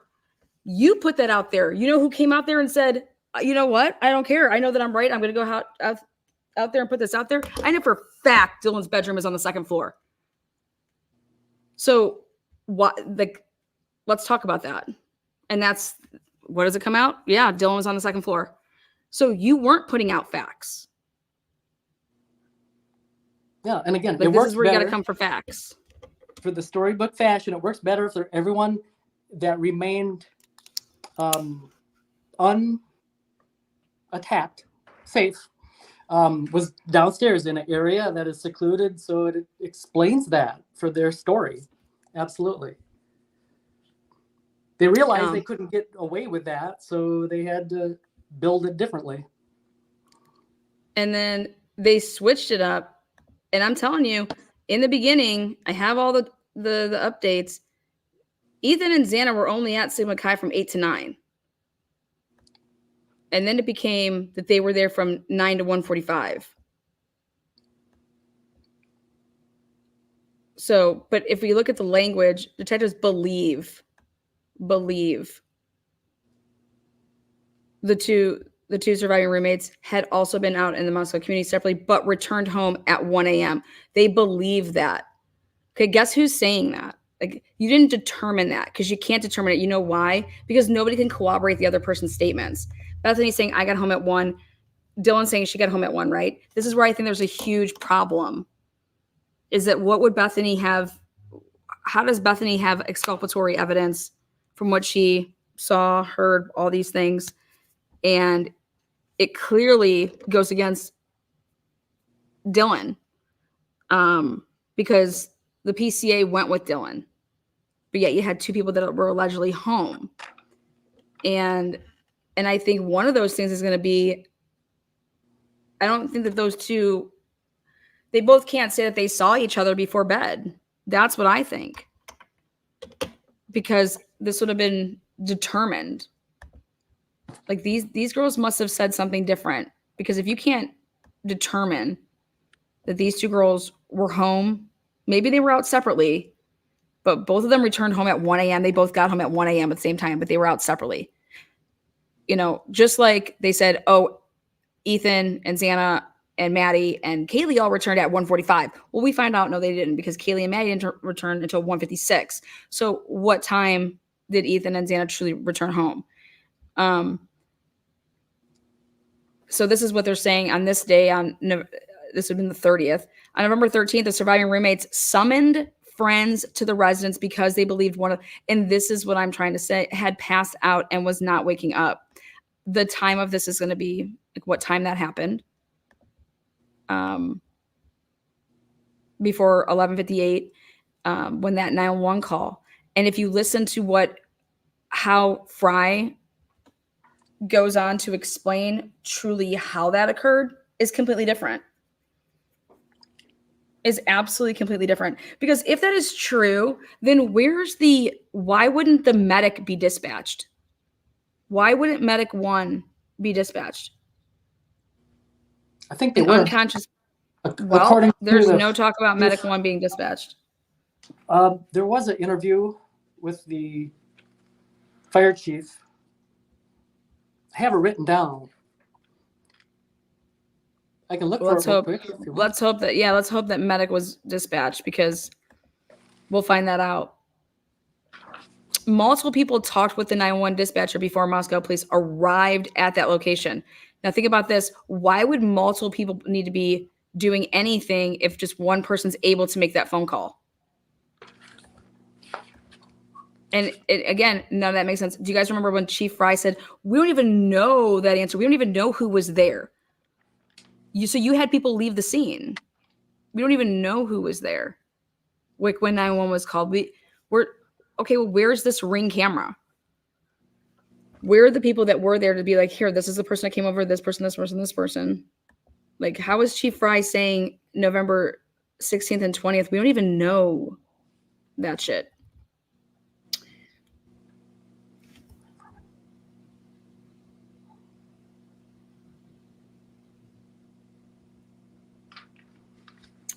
And you know why detectives are seeking additional tips and surveillance video of any unusual behavior. Well, you want to know what the tips should be? Your freaking police body cams. Those were unusual behaviors by the police department. That's my tip.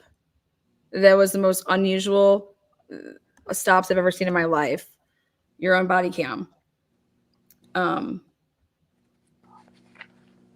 Anyone who observed unusual behavior, yeah. Just submit it. Look at this. Investigators have looked extensively into information received about Kaylee having a stalker. Her parents came out and said, listen, we would know if Kaylee had a stalker. Kaylee never mentioned a stalker one time to us. Her parents said that. They have pursued hundreds of pieces of information related to this topic, but have not verified or identified a stalker. I mean, do people like forget this? Because I think they do. So then all of a sudden, the PCA comes out and it's about a stalker. Get the fuck out of here. You want me to believe that shit? Brian Culver didn't stalk that house, y'all. Just letting y'all know. If he's a serial killer or in the making of a serial killer, he would have been driving anywhere and everywhere. Okay. That he was just, hey, tonight I'm going to go in and kill people. Okay. But okay. That's not how the PCA came out and said it. It was like that this person was surveying on 12 different times. And it's like, well, that's funny because you guys looked into extensively these stalker rumors. Let me add to that. The state admits Brian was not near the home 12 times. This can be found in the document dated August 12th, 24, the state's objection to the defendant's motion to change venue on page 10.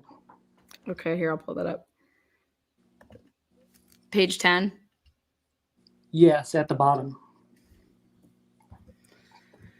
Yeah, let me chop it out.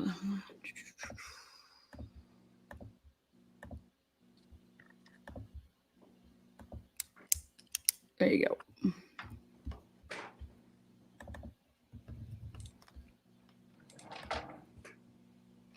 Right there. Is it the sub right here, right? Yeah. It's a little blurry, but yeah, that's it. It's in there. Yep. Okay. So there you go. The probable cause affidavit did not explicitly state that defendant was near the actual home of the victims, but stated that defendant was in the vicinity of a cell tower servicing. Exactly.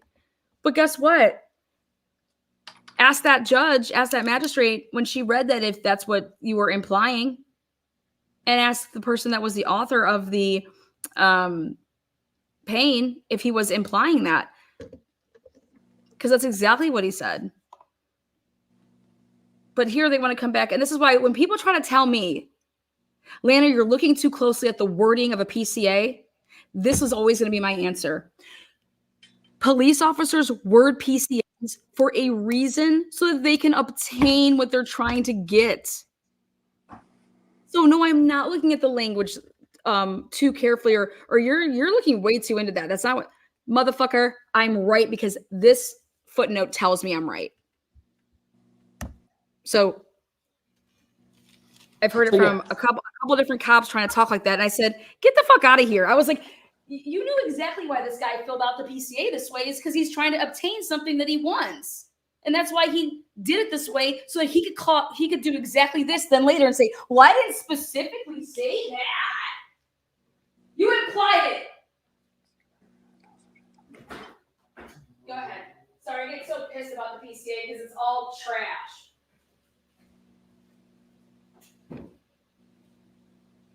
Go ahead, Eddie. Take over. So I just want to add, proof. Well, I guess we could call it proof that Brian was not near the 1122 King Road house. Can be found in another document, April 17th, 2024, notice of defendant's supplemental response to state's alibi demand. So it says it in that document as well. Mr. Kohlberger was out driving. Don't get me in the early pissed. morning hours.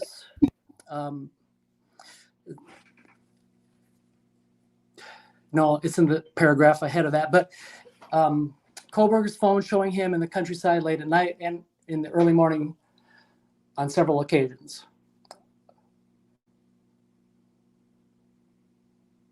April what, 12th you said, or April? April 17th. Okay, notice of defense supplemental states alibi demand. Yep, gotcha. Okay, I'm a little bit. What page do you think it's on? It's on page 2. Okay.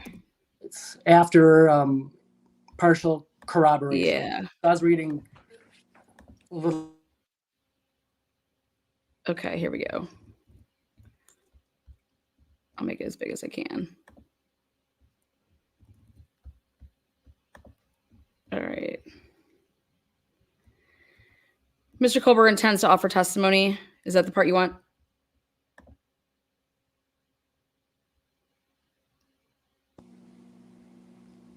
Is this what you said you wanted? Yeah. That's right.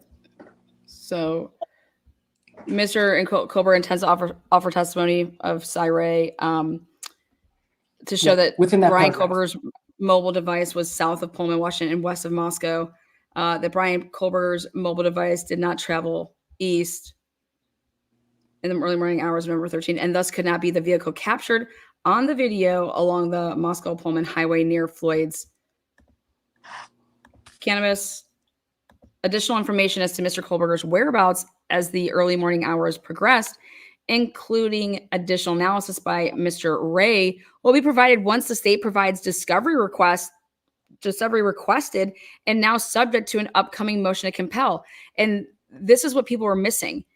What they meant by this is you didn't give us all the data. Like, we need the data so that we can tell you where he was even in more depth. And people out there were like, oh, they wouldn't have it. No, these were discovery requests way back when.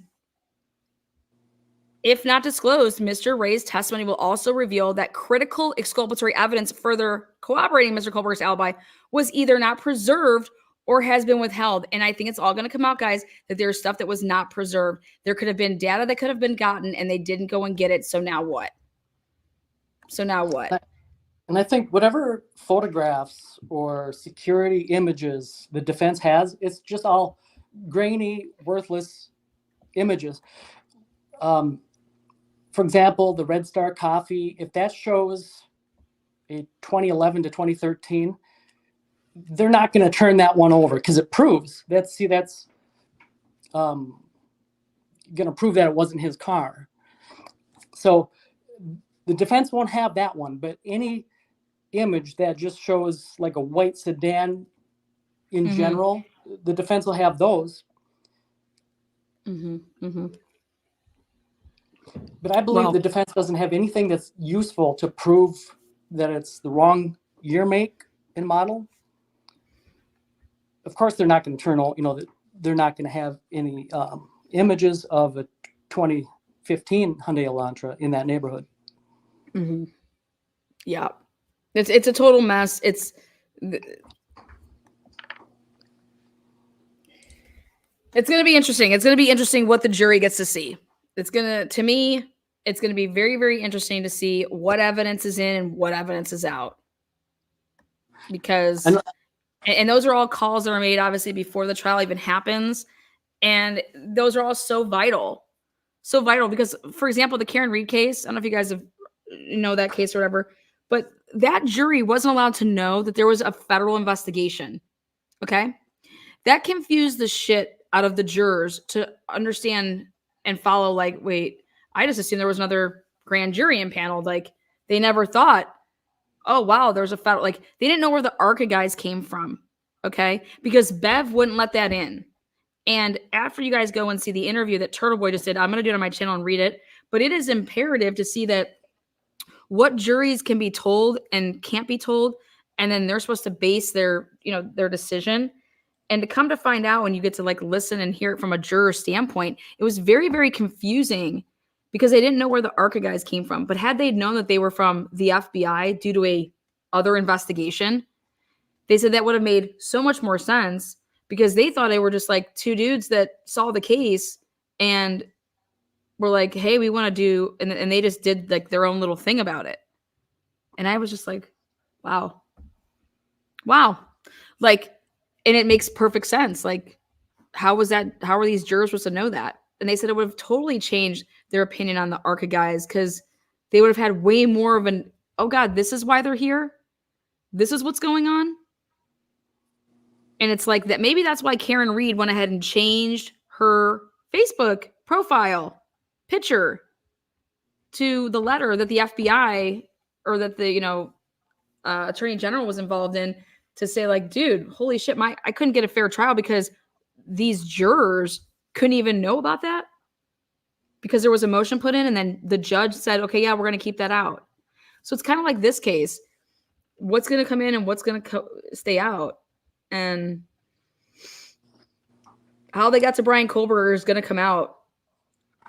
And I think when people hear how they got to Brian Kohlberger, it's going to then put way more doubt into everybody's minds. Okay. This wasn't some awesome police work. If everybody understands that. This is a needle in the haystack that you even found this man's name because he has no ties to any of these fucking victims. None.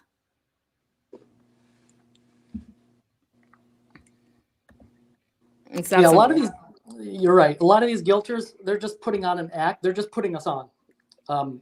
They know, but they're just being impossible. But that's kind of on a different topic. But let me just part with this. Yeah, because I got to wrap up. I didn't realize what time it was. This always has to be a lone perpetrator. That's the only way these work, right? And by the way, another date that I'll leave you with. Speaking of lone incel man, we heard for the first time this incel theory, at least from what I could gather, is on News Nation. Ashley Banfield was talking about it. She had guests up on panel on December 23rd, which is a week prior to the arrest. Now think about that. It screams. It's just easy to see what they're doing. They're just laying this foundation. So when he does get arrested, he's already, in the minds of people, he's this the lone incel man that victimized 4 innocent college kids, targeting a home in the darkness, right? Yeah. Just, I mean, I'm not going to get political, but that's how that's what they want to claim with everything. Through history. Yep. Yeah, through history. Through history. Absolutely. That's a great way to put it. It's because you know what? It's just wild. I'm with you. I'm on the same wavelength as you on that. So yeah, 100. I'll leave you there. Thank you. All right, love you, Eddie. I love your emails too. Keep them coming, okay, bud? Love you, Lana. You got a great mind, great writing skills. Love you, buddy. Thank you. Okay, bye. Awesome human being, phenomenal. I know why he probably had to leave for 6 months because it's ridiculous. It's ridiculous when people want to talk about this case. It's ridiculous that if Brian Kohlberger, let's say, was a woman, people wouldn't be so he's guilty, he's a monster, Just think about that. So you look at Karen Reed, and she's getting the benefit of the doubt because she's a female. But Karen Reed's screaming conspiracy. Karen Reed's screaming, police freaking did this to me. The police did this to me. Okay? And here's Brian Kohlberger. They're basically saying the same thing. The police, I'm being framed. And nobody's listening. Nobody is listening to that. But if Brian Kohlberger was a female, would we listen more? I think we would. So,